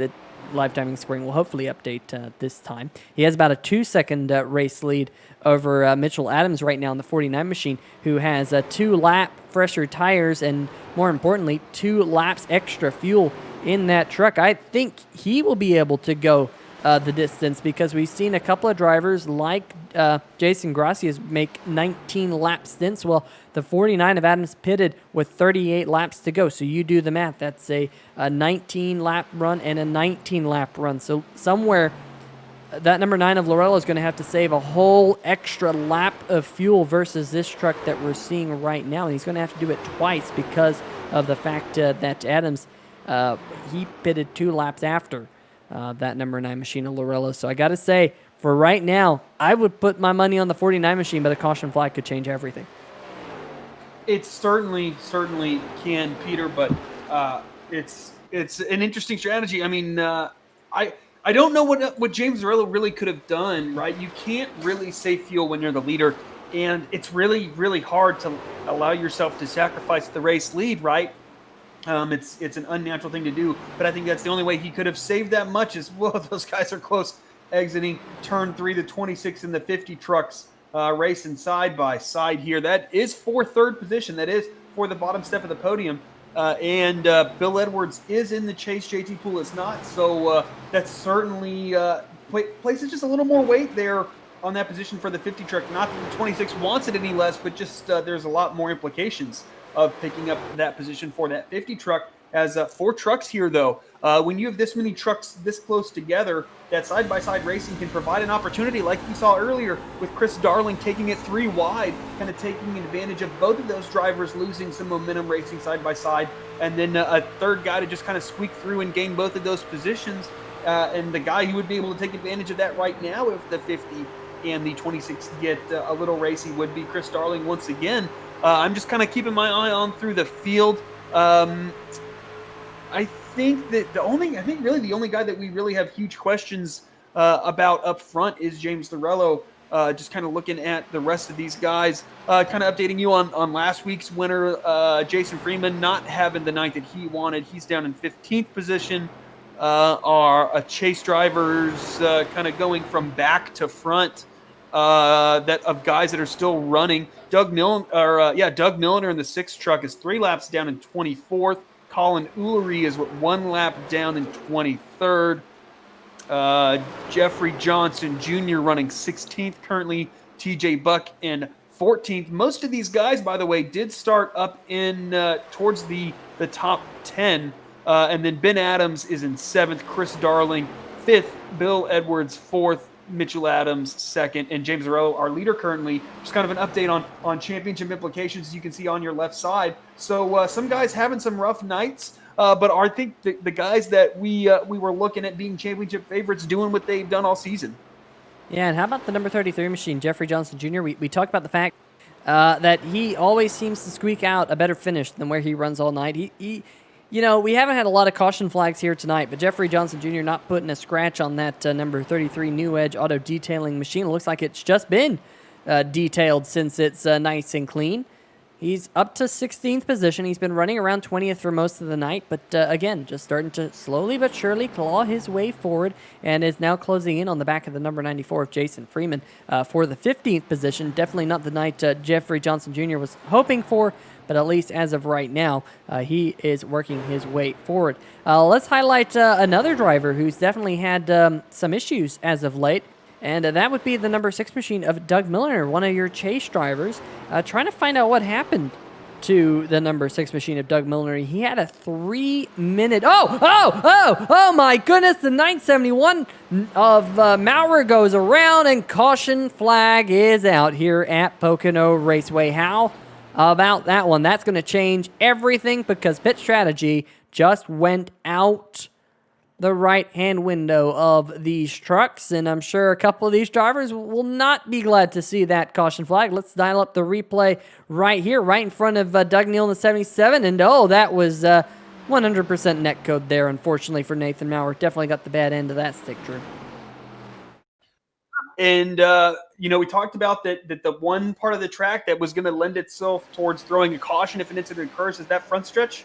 And that's exactly what happened. Is now we are looking right here as he just pushes up. Yeah, there's a good amount of daylight between those two trucks, and Nathan Maurer pounds that inside wall. The safer barrier doesn't do much as far as keeping your truck from being damaged too much, though in real life, I think it does definitely help those drivers out as far as G-forces are concerned. But Nathan Maurer, some substantial damage, but this really saves James Zarello's skin right here, Peter. As we get one more slow-mo look at this. You see the 971 pushing up. The 60 maybe could have been a little higher on the track, though. That is kind of up to the discretion of him. Maybe he doesn't like getting right up against that wall. And, you see right here, it's 971 knows exactly what's about to happen. He's looking at that inside wall, and boop, there he goes. Boops the inside wall with the nose. Maybe a little more than a boop, maybe a bop. But the 971 certainly has a dented front nose after that, as he does a few more pirouettes before he gets back going. Though I think the 971 is going to be able to continue. That doesn't look like meatball damage, so to speak. So you don't get that meatball flag where you have a bunch of required damage repairs before you can repartake in the race, so to speak. But I anticipate all these guys coming down pit road. Peter, well, at least James Zarello certainly will be. I wonder if guys like the 98 maybe once again going to try 2 tires here, because they're good on fuel. They're certainly good on fuel. Everyone's going to have to make one more stop, but I think James Zarello is probably going to have to pit unless he thinks that this caution's going to get him where he needs to be fuel-wise. And then what are tires going to be like? Are these guys think that tires can make it? Here we go. We're going to find out. Looks like the 9's coming down. Yeah, it looks like everyone going to come down pit road here from this point forward. We know everyone will be able to make it on just one more stop. So going to be interesting to see, Drew, if we're going to see 2 tires for any final pit stops, since we're going to have about a 15-lap run right towards the end. But we're going to have to wait and see whether or not that comes to fruition. Here comes the number 9 machine down pit road. Everyone's favorite pit stop driver, the number 47 machine of Chris Darling. Can he get into his pit box nice and neatly? Looks like he has. Right side tires going on. So far, so good for the number 47 machine, although he's going to have to get on pit road once more at the end of the race. We're not going to give him a kazoo because this is under caution. This is like a freebie for that number 47 machine. He's down and away. And looks like the number 98 machine, Jason Gracias, he's going to roll the dice here, Drew. He's going to stay out. You mentioned that there might be a driver or two, and Gracias is going to do it here. Going to try and get clean air on the nose of that Chevrolet and try and get into that pit window about 9 laps from now, where we know he'll be able to make it to the end of the race from there and, see if he can and get some track position out of this. He's doing something different than what the leaders are. Same thing with Jason Freeman in the number 94. And how about Barry Knapp in the number 42 right there, that AC Delco Chevrolet. Running in third, James Zarello going to be the 4th man in line when we finally go back green here very, very shortly. I believe I'm trying to figure out here, Drew, who is your lucky dog out of everyone, because we haven't mentioned the Brookstone Animal Hospital Lucky Dog Award. Trying to see who it might be. I think it might be Colin Ullery. We'll see if we can confirm or deny that. He's still sitting on pit road as of right now. But got to give a shout out to Brookstone Animal Hospital, the Lucky Dog Award recipient under this caution. Can confirm it is the number 62 machine right there of Colin Ullery. He's going to get back out there on the racetrack trying to win or trying to beat the pace car off pit road, trying to get an angle of that just to show exactly how close the pace car was. And there is the pace car about halfway down the front stretch. So 62 easy in and easy off pit road. Got a couple of other takers on pit road there, Drew, at the back of the field trying to get some damage fixed back there, I would presume. Yeah, this is the perfect opportunity too. You have a massive amount of time on pit road, kind of like Daytona and Talladega, right? Where you have, darn near 2 minutes, basically not counting your time on and off pit road to get that thing fixed. You can, if you have more than a minute of damage at Pocono, you're in a lot of trouble. So you should be able to get basically your entire vehicle fixed, especially under several laps of a caution flag. But I'm really interested to see what this 98, 94 are going to do. And then how does that affect the guys behind them? The 42 of Barry Knapp really hasn't been, lapping with the same pace of the guys around him. Mitchell Adams is starting behind him. How is that going to affect this restart? There's a lot of implications here. This isn't 90 to go, right? We are down to 27 laps to go. We'll be at 26 to go with this at this restart, and there's some big stakes here, Peter. It can go wrong so quickly here at Pocono, especially in the tunnel turn when these guys are going to be trying to get around guys with older tires. I think the only guy up here that I really feel comfortable with as far as pace is concerned is that 98 truck, and he still has much older tires as these guys are coming through turn 3. Well, we've seen Jason Freeman really struggling, I think, with that damage on that truck, Drew. I'm very surprised he didn't come down pit road because, like you mentioned, we haven't seen a lot of pace out of him as of late. Of course, he has won the last 2 races, so he could prove us wrong here again tonight. But the green flag is going to come out here, And it does look like that number 98 machine, Jason Gracias, once again, second time he's led us to the green flag. He's able to scoot away up at the front of the field. But look at this, 3 wide, the 47, the 42, and the 49. A bunch of the 40s all together off into turn number 1. 49 sailed her off in there, as did the 47. Oh, the 4 of Drew Himmelman way up there behind Barry Knapp, and we have another caution as, the 77 of Doug Neal gets, and the 971 and the 60 get involved as well, coming out of turn 2. Let's see what we got going with the replay. Looking at that 77 truck right there, it looks like the 44 might have just tagged him. Not sure if that was netcode or not. He makes substantial contact, and there you see the 971 and the 60 just take some big hits there. That is some terminal engine smoke from the 971, and that 60 is going to have some substantial damage as well. Unfortunate for those guys. Unfortunate for that 77. I think of the 3 drivers that really made substantial contact, though, the 77 probably got off the best out of those 3. Yeah, on board with the 44 machine, and man, it might have been Neal just coming down a little bit in that Simbox truck, and that's such a hard hit back there with the 971. But man, that was a crazy restart, like you see here at Pocono every once in a while. And I think it was the 42 Barry Knapp kind of got stuck in the middle of 3 wide, almost 4 wide, going off into the corner. Let's see if we can catch this one from the blimp cam. How about this? Here you go, 3 wide off into the corner. Barry Knapp and the AC Delco Chevrolet right in the middle. And look at, here comes the number 4 of Hillman. He's on fresh tires. Barry Knapp on old tires, and Knapp just kind of got tight there. Gets into the left front of the 4 machine, washes them up the racetrack, and then, of course, all the carnage happens in the back of the field. You see everyone start to scatter there as the caution flag comes out, but that was a very scary moment for a couple of your drivers. Now, here's going to be an interesting question here, Drew. We just saw a caution breeding a caution. We haven't had a lot here.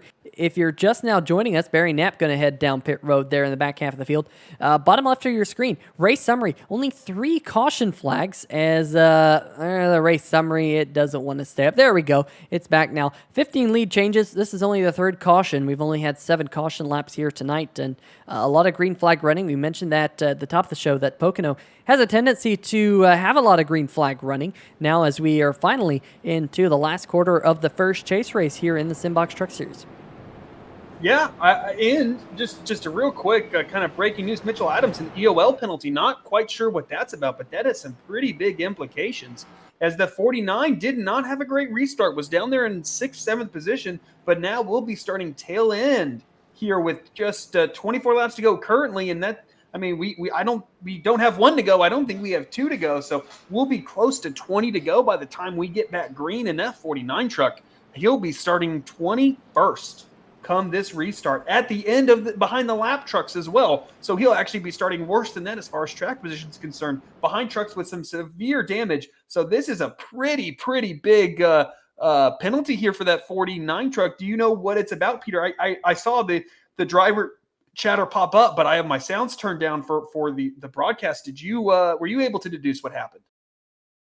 I'm just trying to see if there was perhaps some type of restart infraction. There's a lot of a distance there between him and the 42 of Barry Knapp. That might have gotten into the eyes of the league admins. Here we go on the restart. This was, of course, a replay of the last restart. He's staying in line there, up into the line, so don't think there was necessarily an infraction on that one. Although, if I seem to recall, there is a rule here in the Simbox Truck Series that you cannot go 3 wide on the first laps. And Dana Himmelman in the chat saying the same thing. There is a rule where you are not allowed to go 3 wide, I believe, until the back straight of the restart lap. So the 49 machine was deemed the driver who took it 3 wide, and that would be the reason for this end of longest line penalty. And you can see back live here, that 49 machine, that orange and blue machine all the way back there at the end of the longest line. Like you said, Drew, this is going to be kind of a crazy one.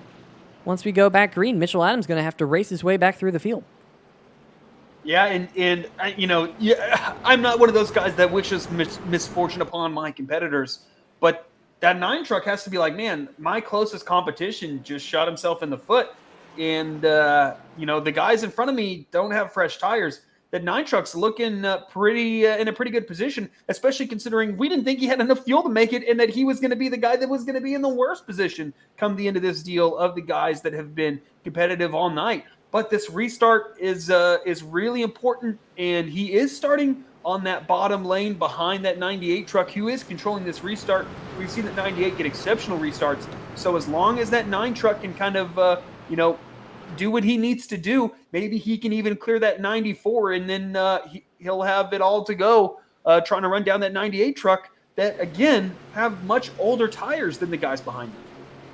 Absolutely. Here we are on the 3-wide TV blimp cam high atop turn number 3. You see them working their way now towards the front stretch. The flagman does have the green flag in hand. Pace car lights are off. We are getting set to go back to green flag racing. It'll be 22 laps to go around the 2.5-mile racetrack. And I gotta say, Drew, these pace laps are absolutely brutal around this 2.5-mile racetrack. It is one of the longer pace laps in all of iRacing, but we're finally back green. Jason Gracias once again out to a stellar restart as he heads off into turn number 1 as your race leader. Remember, folks, the pit window gonna open here in about 3 laps for everyone in the field to make it all the way to the end of the race. And Drew, this is one of those racetracks where you can come down pit road and not lose an entire lap.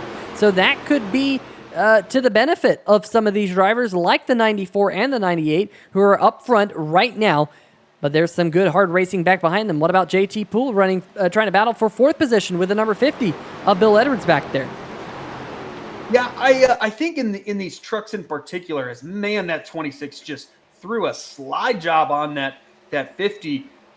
You're gonna want to be one of the guys that pits with the pack because the draft is so effective. I think if you try to undercut, everyone else is going to be running quicker because of the draft effect. You're going to want to pit with everybody else, even though a lot of times that kind of is counterintuitive to what you would want to do. But that side-by-side racing between the 50 and the 26, as those guys were really mixing it up, has allowed a little bit of breathing room for James Lorello to get up there and try to get by these guys with older tires. I think him getting by the 94, as he just did going into turn 1, is not terribly surprising. The 94 hasn't quite been as competitive in this race as he obviously had been in the last 2, winning the previous 2 races. But it's really, I think it's going to be easier for Lorello to get by these trucks with older tires. It's going to be more difficult for him to start to stretch that lead to these 2 drivers, as that's going to kind of bring the whole field together. It is one of these things with these trucks is, the 98 really kept it tight to that 9, but you can see he doesn't have the turn that he needs, as Lorello may be a little wide on exit. Nah, he's got that thing under control. Of course he does. He's James Lorello, as he makes the move for that race lead, as the 2 guys behind him are bump drafting, trying to keep up with him. This is what I want to see. Are these 2 trucks behind him going to be able to keep up with Lorello, or is Lorello going to be able to break this draft? If he does that, Lorello's in a fantastic position, but it's going to be difficult to do. As now we're looking at Chris Darling, who maybe didn't have the greatest of restarts here, as he was right around the top 5 now in 7th, as Bill Edwards and JT Poole have been mixing it up, and has that cost some of the guys around them, as now Chris Darling is racing side by side with the 50 truck. But we are looking at, and they have now sorted themselves out, as Chris Darling was able to keep or grab that position. Now that 44 of Philip Scott, the 84 of TJ Buck looking to make moves further on back in the pack. That 84 is trying to get by Josh Sobel. That is, I believe, for the 11th position. And the truck behind them, Mitchell Adams, he is certainly not going to be patient with these guys, as he has work to do to try to salvage the best finish that he can in that 49. Yeah, of course, Mitchell Adams coming into tonight, 3rd place in points, 4 points behind the number 9 of Lorello, who was the highest seeded driver at the start of the Simbox Chase. Of course, Simbox, go check them out for all of your button box needs. Great quality product for a spectacular price. If you're in the iRacing community and you need a button box, I know, Drew, you just made the move over to VR.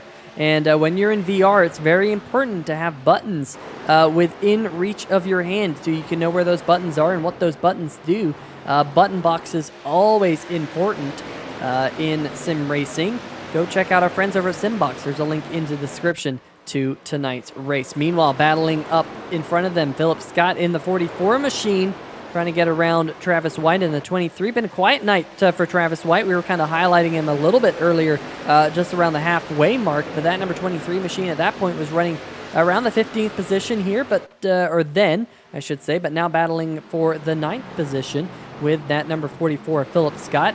Andrew Himmelman, the next car in front of him. Remember, Himmelman had that slight contact there with the 42, Barry Knapp, 2 restarts ago, and he's kind of been shuffled back from where we saw him earlier in the race. Meanwhile, they're getting racy up towards the front. Ben Adams, JT Poole battling it out right here, and really the 98 of Gracias and the 94 Freeman not letting Lorello get all too far out front as the pit window is now open, folks. All these drivers will be able to make it to the end of the race from here, barring green-white checkers. Yeah, I think especially if I were a driver, like towards the tail end, especially not in the chase, if I were the 77 of Doug Neal, if I were the 4 of Drew Himmelman, I would probably pit now, because if a caution does come out, it's going to put you right at the front of this pack. And now we're seeing guys start to call it out. Jason Gracias pitting this next time by. I got to question that staying out strategy, right? None of these guys are going to be taking tires. So you're not just going to have older tires for a little bit. You're going to have older tires for the rest of the race in not a short amount of distance, right? Over 20 laps, you're going to have older tires than the guys around you. More than a full fuel run, which we haven't really seen out of these guys. So I think that this 98 and 94 truck are really at a disadvantage. And you're seeing that 9 truck out there, right? That orange beacon that you saw in that last view, he's stretching it right now. He has just about broken the draft from the guys behind him. And these guys are really holding up. Guys like TJ Buck, guys like Chris Darling, Bill Edwards, JT Poole, they're really holding these guys up. I said TJ Buck, I meant JT Poole. My apologies. Is that 98? I think it's the sole truck to pit this time by, and that is not really going to help him, as James Zarello now a 1.2 second lead. The biggest lead we have seen from any driver all night is what that 9 is currently seeing, with those guys really racing so hard behind him, as that 94 is doing everything he can to hold up the 26, the 5, the 47, the 50 behind him. And he's probably not endearing with himself with those guys, as especially guys like Ben Adams, Chris Darling, and Bill Edwards, who are like, hey, man, I know you're running your race, but we got some big picture stuff that we're racing for. Come on now, you're letting this 9 truck get away at a track that we haven't seen thus far, as we're looking at the 4 truck, the 49 pitting a little early. That's not surprising to do an alternative strategy. He's probably hoping for a caution. And then what is Lorello going to do? He comes down pit road. Who follows him? The 5, the 47, the 50, all pitting behind James Zarello. The 26, the 94 stay out. So the 94 really kind of forcing people's hands. Quite a few of those drivers behind him look like they had pretty late moves down pit road that they were making in reaction to that 9 pitting. We'll see. Can Chris Darling have a clean green flag pit stop? Will he get a kazoo? We'll see, Peter. Yeah, we're about to find out here, folks. Put your fingers in your ears. He made it in. Oh, no kazoo! No kazoo. Darling overshoots his pit box, and if I had a whop, whop, whop, whop soundtrack, it would be played right there. Oh, dear Chris Darling. I'm just not going to say it. Just not going to say it. But that's not how you get on pit road, and he's going to lose a ton of time and track position. He's going to be absolutely livid with himself once again. Drops all the way back behind. There's Josh Sobel, able to beat him off pit road in the Stay Tuned Sports machine. Got to give a shout out to Stay Tuned Sports. If you're just now joining us, tonight is the Stay Tuned Sports 250 here at Pocono. Make sure you go check them out on social media. Go check out the podcast that they have going on. Great to have that bright green Stay Tuned Sports number 30 machine. They even have merchandise. Lots of F's in the chat for Chris Darling, that is for sure. Lionheart Racing Series saying, ouch on the pit stop. Yeah, absolutely. Chris Darling has been telling us here on 3 Wide TV that he just wants to have a good pit stop. And he kind of told us, Drew, we got to get on his back until he finally does have a good pit stop. As you see the number 44 machine hoping to have a little bit better luck coming down pit road right now with 14 laps to go coming down to his pit crew. That's going to give the race lead to that man right there. We were just talking about him a little while ago, the 23 of Travis White, holding just about 0.4 of a second gap to the number 33 machine. But great to see a little bit different strategies now, because, Drew, you start to think that if some of these drivers, like the 23 of Travis White, can maybe stay out another couple laps, maybe pick up a caution, then they're going to have the fresher tires and things are going to swing in their favor. So definitely having a little bit of strategy here might be a good thing for a good portion of the field. Yeah, it certainly is. And kind of speaking of strategy, just looking back through the pack, the 9 lost a ton of time on pit road. I'm not sure if he had an issue, if he took more fuel, if he took tires, but he is currently running 4th as they run on track. If this cycles through, JT Poole, the truck we're looking at now, would be your race leader. Bill Edwards in 2nd. Mitchell Adams somehow got his way up into what will likely eventually be 3rd position, with James Zarello in 4th, and then TJ Buck essentially in 5th position. So kind of a shakeup here late, as the 26 and the 50 look like they're in a pretty strong position here with 12 laps to go now, coming to 12, 11 laps to go. That's a lot of racing left, but also not a lot of laps for these guys to catch this 26 and 50. And up there at the top of the screen, that is the answer, folks. Those 3 cars that are currently leading the way, JT Poole, Bill Edwards, and Mitchell Adams, they all decided to take 2 tires on pit road. So they were able to get on and off pit road faster than the number 9 machine of Lorello. So now Lorello's going to have to run him down.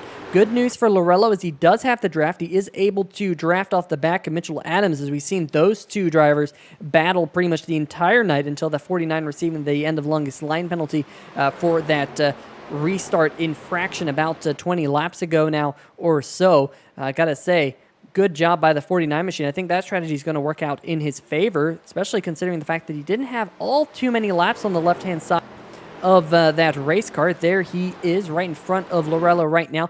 And, up at the top of the screen, folks, that is the previous lap time. So you're going to be able to look up there and kind of see what these different drivers are doing lap after lap after lap relative to one another, because the big question is going to be, how much quicker are those 4 tires on the number 9 machine of Lorello versus the 2 tires on some of the trucks in front of him? And will we see a caution that will benefit Travis White, Barry Knapp, Garrett Gleason, those 3 drivers yet to come down pit road? And I'm looking at my live timing and scoring. Travis White will need to be on pit road here very shortly, but Barry Knapp and Garrett Gleason, both of those drivers can actually go a little bit further. They have a pretty big advantage right now, about 23 seconds there on the left-hand side of your screen, as you can see, over JT Poole on those 2 tires. But it's going to be fun to see how this strategy plays out. We talked about that earlier in the show, that Pocono Raceway has a tendency to bring strategy to the forefront, whether it's fuel saving. We saw that for a while until caution flags mixed that whole thing up. But this racetrack just breeds that type of racing with those long green flag runs, and hopefully we stay caution-free to the end of this one. I kind of want to see this one naturally play out, as I'm sure a lot of the people in the chat as well want to. Ryder Lee Angle joining us late to the race, but go Philip, that 44 machine, Philip Scott, been quite good here tonight. As we look back up at the front of the field, I believe the 23 machine, can he go another lap? Yes, he can. So just waiting for that caution flag to come out. And sometimes that's a little bit risky, Drew, if you're running on fumes when a caution flag comes out, because then you have to go a whole extra lap on fumes, because you and I know pit road doesn't open the first time. So the 23 will be, I'm sure, coming down this time. It's been 20 laps since he would have been on pit road last in that number 23 machine. Barry Knapp, Garrett Gleason back behind him. And then you have Poole, Edwards, Adams, Lorello, Gracias. But kind of that green flag feel is back here in the forefront here around the racetrack, as we're starting to see what you typically see in the IndyCar series. I know we had Lionheart Racing Series in the chat. Of course, they're the premier IndyCar racing series here on the iRacing service. And you always see those IndyCars weave down the front stretch here trying to pick up the draft. It's always fun to see, and now we're starting to see it here with just 9 laps to go with these trucks. And we saw some pretty intense racing from the 50 and the 26 that last time by. The 50, Bill Edwards trying to take the race lead away from JT, not able to do so. But if you look behind him, the 49 and the 9 are really closing in. Is now the 23 is now finally taking his pit stop But these guys behind him have really closed in. Those tires, though, for Lorello haven't really provided a massive advantage. There have been laps where he's closed 3 or 4 tenths on our leaders, but by and large, not really able to make a huge dent in that lead of the 26. I think the 49 might be holding him up a little bit. I think if he were able to clear Mitchell, I think he would get, really run down those guys in front of him fairly easily. But, that 49 is such a fantastic driver that it's going to be a tall order to get by him. But we only have 8 laps to go here, Peter. Really 7.5 at this point here on the track.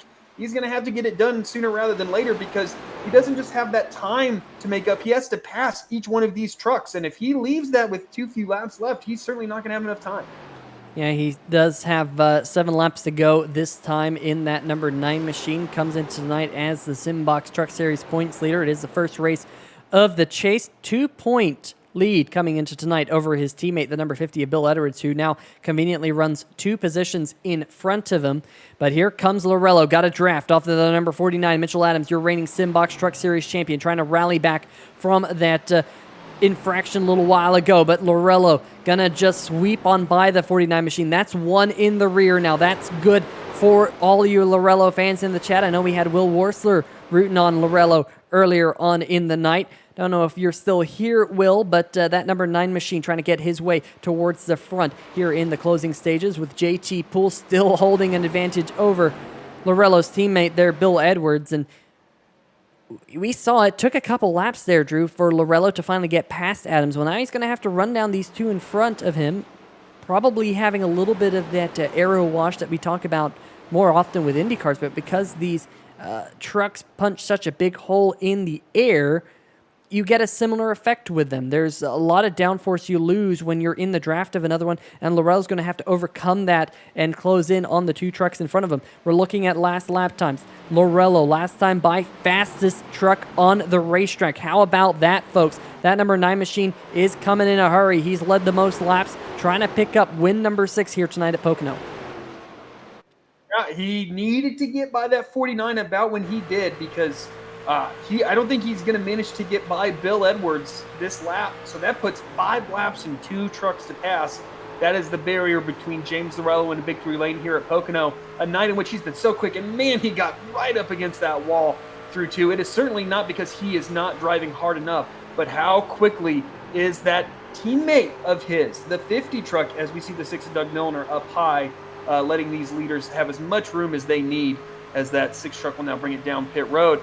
But what are these guys going to be doing here? Oh, number 6 machine, Doug Milner, hard in the wall back there, and that Viagra machine going backwards on pit road.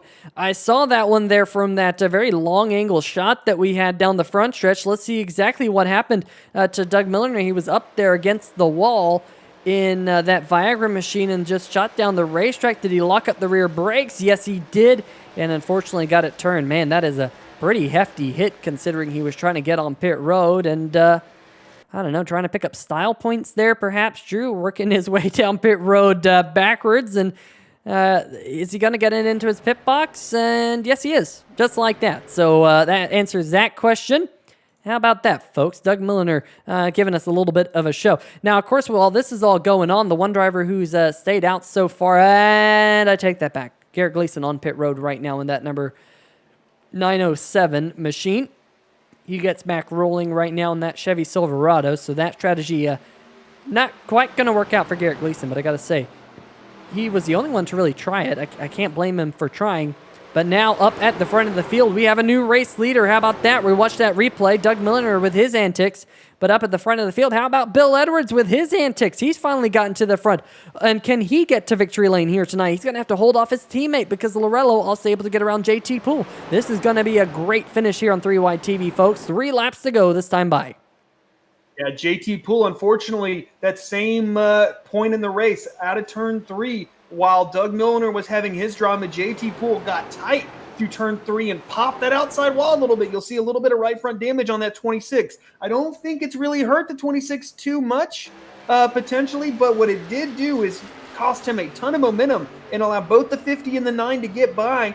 as with 3 to go now, it's a 2-horse battle. The teammates so often this year have been 1-2. Can James Zarello put the pressure on his teammate? He's really doing it through turn 1. I don't think he's going to have the momentum, as Bill Edwards is going to be able to hold him off here with now about 2.5 laps to go, as those guys kind of overdrove turn 1 just a little bit, and they actually have some pressure from JT Poole and that 26 truck behind him.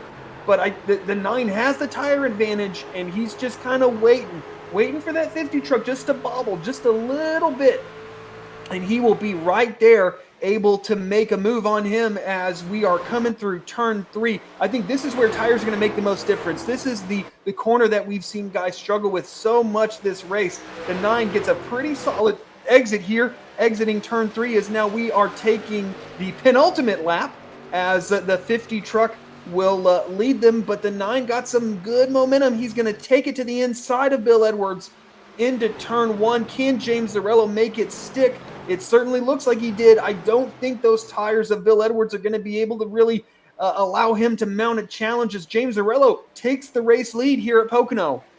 It might require a caution. You see Edwards just poking his nose underneath him on the backstretch, but he's not side by side by any means. They go into the tunnel turn for what would be the penultimate time. Coming now down to the short chute into turn number 3. Edwards going to need a good slingshot out of this corner to use the draft, but he dives it down deep into turn number 3, trying to loosen up the back end of number 9 of Lorello. Lorello hits his apex nice and neatly. He gets a good drive out of the corner. Now the 50 of Edwards with that lunge off into turn number 3, going to lose a ton of time. He's going to try and use the draft, but could that be what the number 9 of Lorello needed to get to the checkered flag? He's up to a quarter of a second race lead. Yeah, I understand the tactic of the 50, but he needed to really nail that corner. You can just see he's just struggling with that front end, but he's close enough with that draft. I can't imagine that 50 is going to be satisfied with second. I got to imagine. Probably not in the tunnel turn. We'll see. I don't think he's quite close enough. What he needs to do is nail this tunnel turn and then really mount a big challenge in turn 3. Let's see, a little low on entry. I don't think he quite carried enough speed through the center. It's a tall order for that 50 truck. We'll see. Is there going to be a desperation move from this 50 truck? He definitely drives it in. He's taken that late apex that we've seen from that 50 truck quite a few times tonight. I just don't think it's going to be enough, as James Zarello will take the first race of the chase. He wins at Pocono. James Zarello picks up win number 6 on the season over his teammate. 1-2 for S2R. We've seen that a couple of times this year. And it is Lorello going to victory lane once again. JT Poole rounding out the podium with a stellar run here tonight in the number 26 F-150. Really, really impressive by JT Poole here tonight. And what about Mitchell Adams in that number 49 machine, Drew? If he hadn't have had that penalty, his 2-tire strategy might have worked out for him, because he only finished 2 seconds off the race lead when that was all said and done. And remember, he was mired back in the pack. That was a stellar call by Adams to only take 2 tires under his final pit stop to get that track position. It really worked out for him, because he was mired well back in the pack. And a couple of the other drivers, I'm sure they will be thinking, man, I should have tried that strategy as well. But Adams came into tonight second place in points. He will lose a little bit of ground on Lorello, but not a whole lot, all things considered. But how about the number 9 machine going to come down to a halt on the front stretch and burn it down in that S2R machine?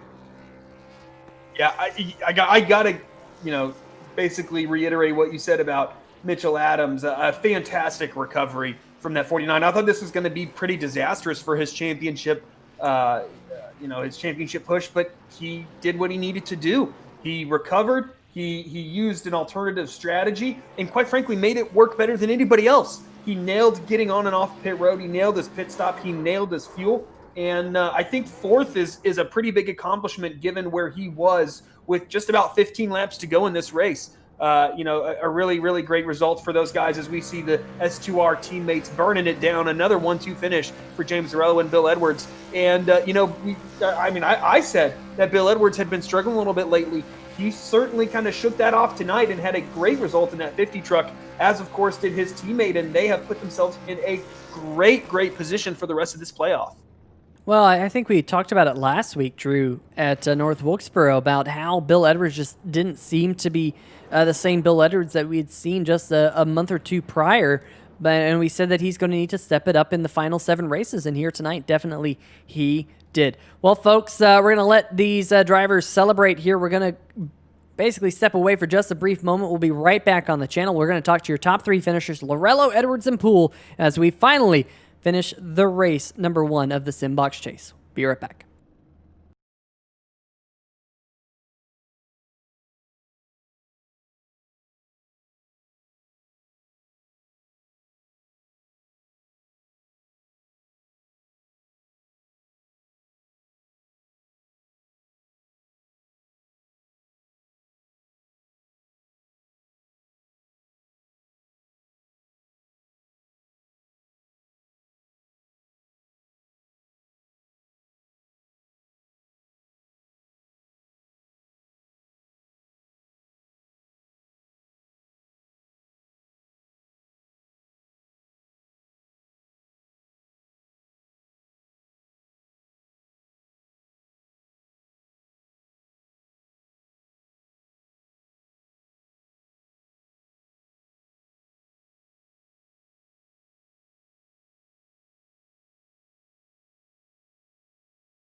All right, folks, welcome back to 3 Wide TV. Tonight's race, another stellar race. These Simbox Truck Series drivers really know how to put on a show, and one of those drivers here tonight, the man who finished in the 3rd position, JT Poole, and Drew Eisman has caught up with him. Hey, JT, Drew Eisman in the 3 Wide TV booth. You got a copy? Yes, sir. Well, your race was a pretty solid one throughout. Had a great opportunity there at the end with great strategy calls. Just give us a quick rundown of how the race went through your windshield. We did horrible in qualifying, which I was expecting because I'm not good with this track at all. It's out of all the tracks I expect to get a top 3 from, this one has to be at the very bottom of the list. We were just able to ride at the back, and then we were able to find the grip somehow about halfway in the run and keep it in the top 5. And then once we got to that last pit stop, under green with around 10 to go, we took the 2 tire call, and we were able to get a great exit and entrance to pit road and keep it up front. And then the tires just fell off very unexpectedly, and I hit the wall out of turn 3, and they went flying past, but still a top there. Yeah, and we saw kind of how that last run unfolded. You came off of pit lane basically. No, I mean not at the time, but as soon as the cycle was completed in that race. What was going through your head at that point when there was no number 9 in front? There was no 94. It was just you and then the racetrack. We had that clean air, and that was able to really help us. All the lap cars were at the tail end of the field rather than right in front of us. We only had one running, and that was Doug, and he got out the way. And I saw Lorello in 4th. I think he might have had an issue in pit lane, but once he got past Mitchell Adams, there was no chance. He was going to fly past everybody, and he was able to clear the 50 after he passed me, and that was when the race was over. Yeah, and we saw, your moment in turn 3. We saw quite a few other moments in turn 3, including one of our cautions. How was the truck rather really tight through turn 3? Were you guys just carrying so much apex speed that the kind of exit would catch you out? What was the truck doing in turn 3 that made it so challenging? Well, turn 3 was really fun. It's just not the truck itself; it's the turn. There's a big bump on the apex of the turn, so once you hit that, it just wants to track it up the hill, which there isn't much of a hill there. It's very flat, so it's a very slow corner, and with the gearing we ran, you weren't able to downshift, so it was just you had to bog it out the corner and hope you had the better run. And we saw you race really, really hard out there, really clean, but really hard, including with quite a few of our chase guys. Does being, a guy outside the chase change the way you race with those drivers that are battling for the championship? Not at all. I come here to race, and all these other people in here come to race. The league itself said, "Hey, don't treat these guys any different. We're still racing." So I'm gonna get out there and I'm gonna try and win the race. I'm not just gonna sit there and let other people win it. Well, absolutely, and we saw you have a heck of an effort tonight. I think that a third place is certainly nothing to sneeze at. Next week we're going to Michigan, a track that I think if you could compare Pocono to a track, Michigan would be one of those. What are your thoughts going into that race? I think Michigan's a good track. The repave it helps a little bit with the multi groove. I'm not sure how it's gonna handle in these trucks, but in the Xfinity cars, you can run up against the wall on these old tires, or you can run in the middle, or all the way at the bottom. But it's really gonna come down to lane selection, how the track rubs up. Yeah, well, JT, congratulations on your third place. I was going to say it feels like quite a while ago that you won Watkins Glen, which was the last time we got a chance to talk to you. But that was only 2 races ago. It's just calendar-wise, been a long break for the Simbox Truck Series. Before we let you go, is there anybody that you'd like to give a shout out to? Sure. I want to shout out my mom, dad, all my family watching, all my friends watching, all my teammates and friends at Max Grafix Racing, Chris Starling, Ben Mashburn, Doug Miller, all those guys. They were fun to talk to and sit through this race. All right, JT, thanks for talking with us. Yes, sir. See you soon. All right, well, that's going to do it for our third place finisher here tonight. But I'm going to run down and see if I can pick up tonight's second place finisher, the number 50 of Bill Edwards. Bill Edwards, Peter Short here in the 3Y TV booth. You got a copy? Yes, sir. Well, I'll tell you what, man. Once again, a stellar run in that number 50 machine. And Drew and I, we've been a bit concerned over the past week or maybe the past couple of weeks or so about the pace of that number 50 truck. Just seemed like things were not firing on all cylinders. And I think last week at North Wilkesboro, we kind of said, hey, Bill's going to have to pick it up. He's going to be one of the top seeds going into the Simbox Chase. And here you are tonight, runner-up finish. Good job. Tell us about it. Oh, yeah. Well, I mean, last couple ones aren't some of my favorite type of tracks either. So Pocono is more of a skill track. It's a tire track, and this is kind of more in my ballpark. But no, tonight it was a blast, actually. I mean, we didn't have too many yellows. There's a ton of drafting. JT was really holding me off, and he scrubbed the wall a little bit there. Otherwise, I don't know that I would have been able to get around him, honestly.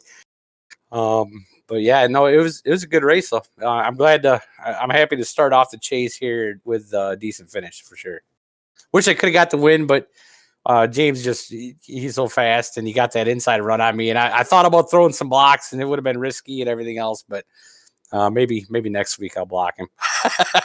Well, I have to say that 2-tire strategy that you had and a couple of other drivers had, it seemed like it was so close to being the winning strategy here tonight. Do you think you would have changed your strategy any other way, or do you think you would have taken that 2-tire strategy right there in that final pit stop? I did a couple of 2-tire stops in practice, and on a full run, it was a little too loose. But I figured with that one, the tires weren't, didn't have that many laps on them. We had a yellow there, so they were cooled down. I don't know. I got shuffled in the field back to like 7th or 8th or something when it's just so hard to pass, safely. So I kind of gambled a little bit, and I thought maybe the lefts would hold up pretty well, and it actually loosened me up a little bit. And no, it ran pretty well after that. I burned them up a little more than I'd like to racing against JT, but you gotta find a way.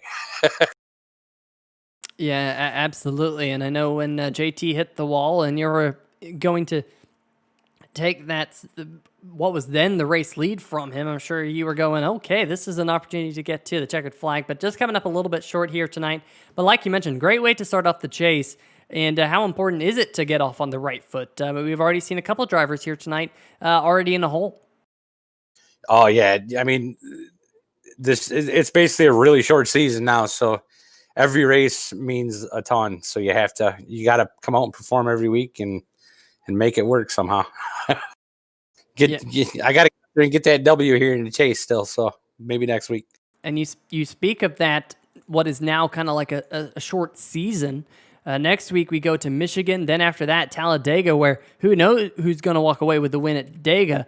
Bristol, which is sometimes another question mark. I know it was a bit of a question mark there mid-season when we had the All-Star race there. Auto Club, ISM, and then Chicagoland to round out the 24-race Simbox Truck Series Championship. But those final 6 races, there's a lot of question marks in those. Anything that stands out to you? Yeah, Talladega, Bristol. I mean, they're wild cards. If I can keep it clean, I'm pretty quick at Bristol. Talladega, it's a toss up. Those you just got to find a way to keep it clean because it's a wild card. Anything can happen. But no, I mean the rest of the tracks on the schedule are some of my favorites. So hopefully I have some good finishes here. Well, folks, keep an eye on this number 50 truck here over the closing 6 weeks. Next week, Michigan, Talladega 2 weeks from now, Bristol week after that, Auto Club ISM, and we round out the season March 12th at Chicagoland. So, Bill, great run here tonight in the Stay Tuned Sports 250 here at Pocono Speedway. Before we let you go, any shout-outs? We got to give a shout out to you guys up in the booth. 3Y TV, it's awesome. You guys do such a good job. Got to thank S2R, James and Matt in here, and got to thank everybody at NSRA. A lot of clean driving and hardly any yellows, and got to thank Brookstone Animal Hospital, Simbox, Max Grafix. I got to give a shout out to my fatalconcepts.com. And I got to say hi to my mom. Got to say happy birthday to my girlfriend, Michelle. And I think that should do it. Man, you're checking the boxes here tonight in the after race rundown here on 3Y TV, Bill. Definitely great run here tonight. Good luck next week at Michigan and over the final 6 races here in the Simbox Chase. Good luck. Thanks. We'll see you next week. All right, folks, that's going to do it for our second place interview tonight. Bill Edwards, but I believe Mr. Drew Eisenman has made his way to victory lane here at Pocono with James Lorello. Hey, James Lorello, Drew Eisenman up here in the 3Y TV booth. You got a copy? Gotcha. Well, it's the 6th time by my count that we have talked to you this year. Another great drive, overcoming a little bit of adversity late. How did it go from your perspective? Great race. Really love Pocono. It was awesome to run there with Mitchell and Bill. Good racing overall. And at the end there, it was just sort of just trying to get back up front and focusing on those pit stops and making sure the pit strategy worked. So glad I could finally finish one out here. Yeah, and the last few weeks, you've certainly had the pace. Things just didn't fall your way really.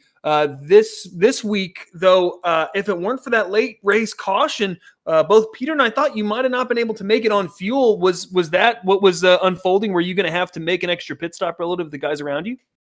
Yeah, I was going to probably short pit. I don't think anybody could totally make it, but they might be able to do like a splash and go. So I was going to probably split up the run into 15 laps each and see what I could do.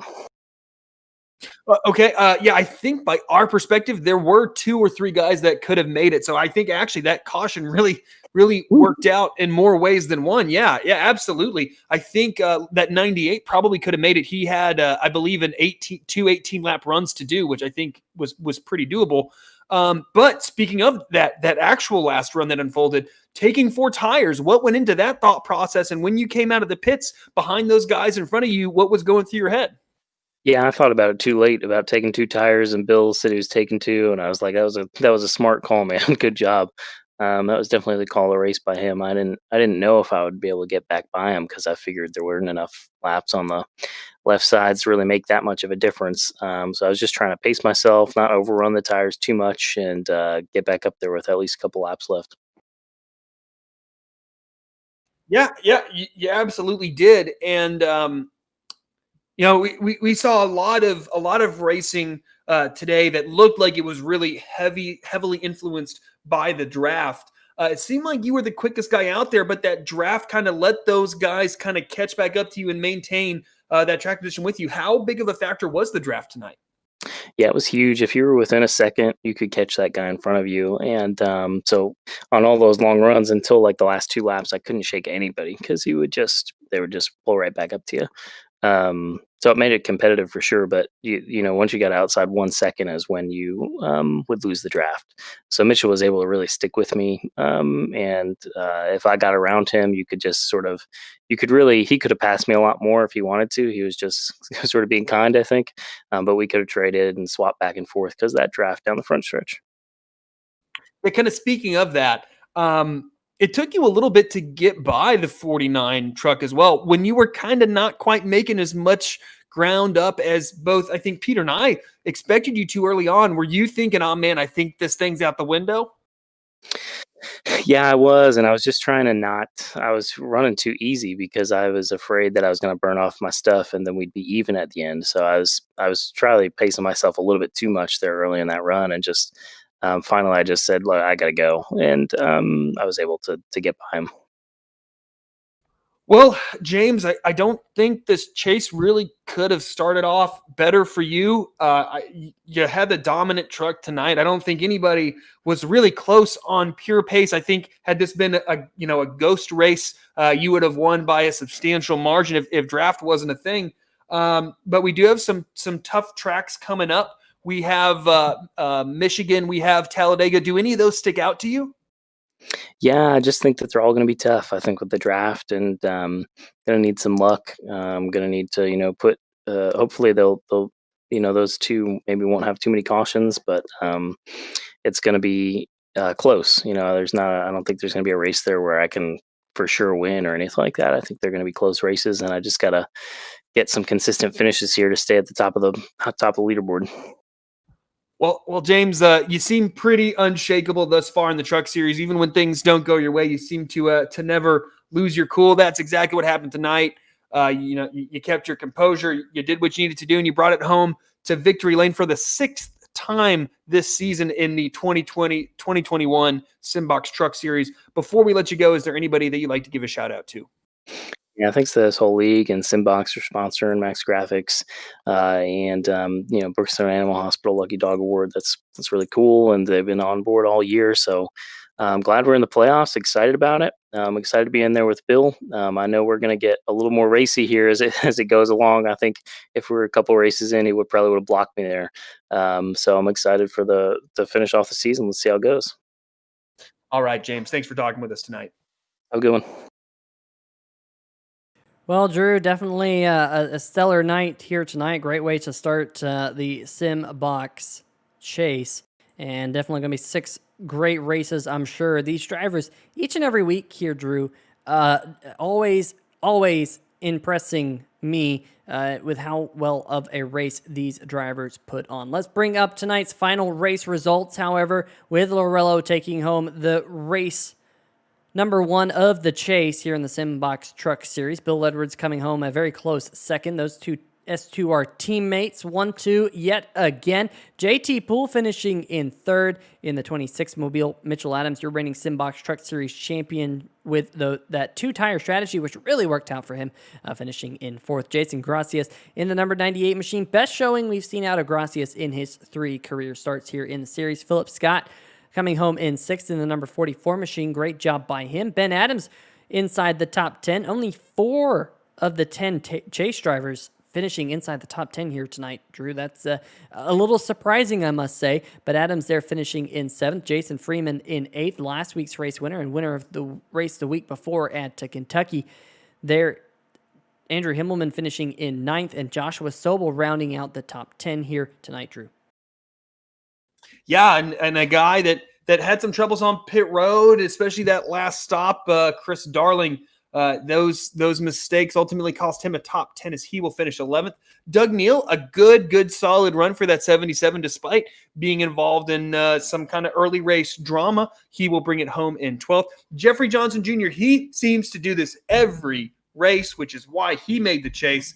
He tends to not qualify, start at the back, and then drive his way up. He will finish in 13th. Travis White will finish 14th. Jordan Shepler in 15th. Barry Knapp, that alternative strategy probably didn't pay off like he was expecting. He will bring it home in 16th position. Jamar Dumas had a quiet night with that 28 truck. He'll bring it home in 17th. TJ Buck started in the top 10, not able to bring it home quite where he started. He will bring it home in 18th. The 907, an unusual number for Garrett Gleason. He will bring it home in 19th. And then Steven Doziak Jr. in that 05 truck will round out our top 20 in 20th. Yeah, it was interesting there to see Garrett Gleason on that alternate strategy right there at the end of the race, and it could have worked out for him if a caution flag had been thrown. Colin Hillary, then the number 62 machine coming home in 21st, the last car on the lead lap, with Doug Milliner finishing in 22nd. You see a couple of Chase drivers starting the chase in a hole here with Ullery Milliner and Jeff Price here on this screen.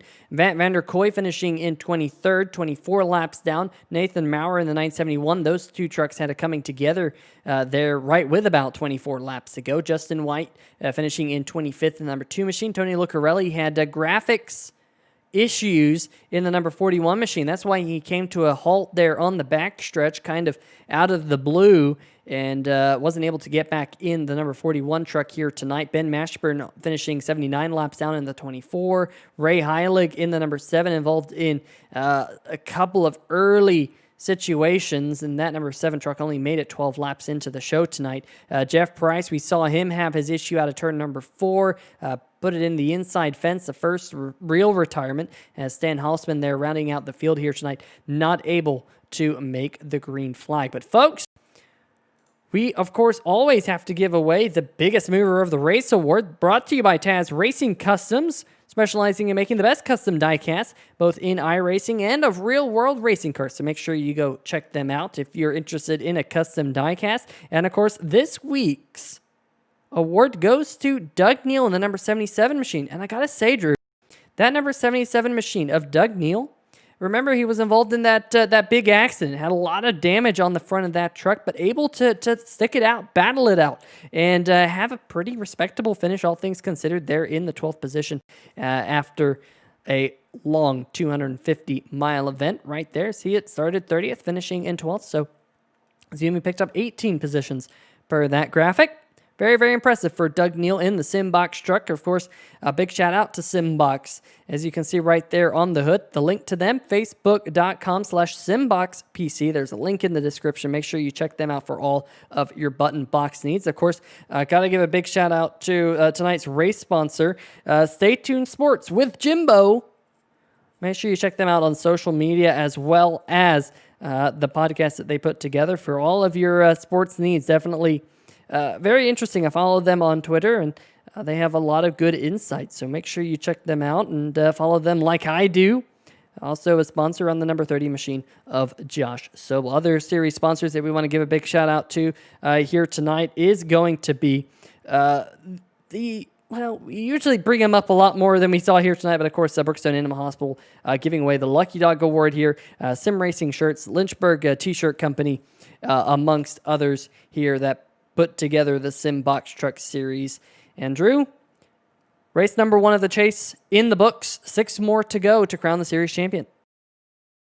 Yeah, and James Zarello started it off about as well as you could have asked or expected from that 9. Mitchell Adams had some great pace, did a great job salvaging what could have been a, quite frankly, pretty disastrous night for him. Bill Edwards recovers his kind of early mid-season form. It's shaping up, right? We saw Chase guys maybe not have the finish that they wanted, with only 4 finishing in the top 10, but we saw a lot of pace out of these Chase guys, and we saw quite a few things happen that really could have shaken up these points. We have Michigan next week, and then we kind of have a little bit of chaos in Talladega and Bristol after that. I'm really looking forward to these next few races. I am as well. But folks, that's going to do it for us here on 3Wide TV. Drew Eisenman's going to have to go get in his Lamborghini. His team's running the Daytona 24 right now, so he'll be in the car here in a couple of hours. Best of luck, Drew. I'll be competing in tomorrow's split. So definitely a long race day in front of us for us both. But folks, we'll see you again, same time, same place here on 3Wide TV next week. Big shout out to our friends over at SimTV for the camera angles that we bring you here on the channel. But until then, have a good night, and we shall see ya.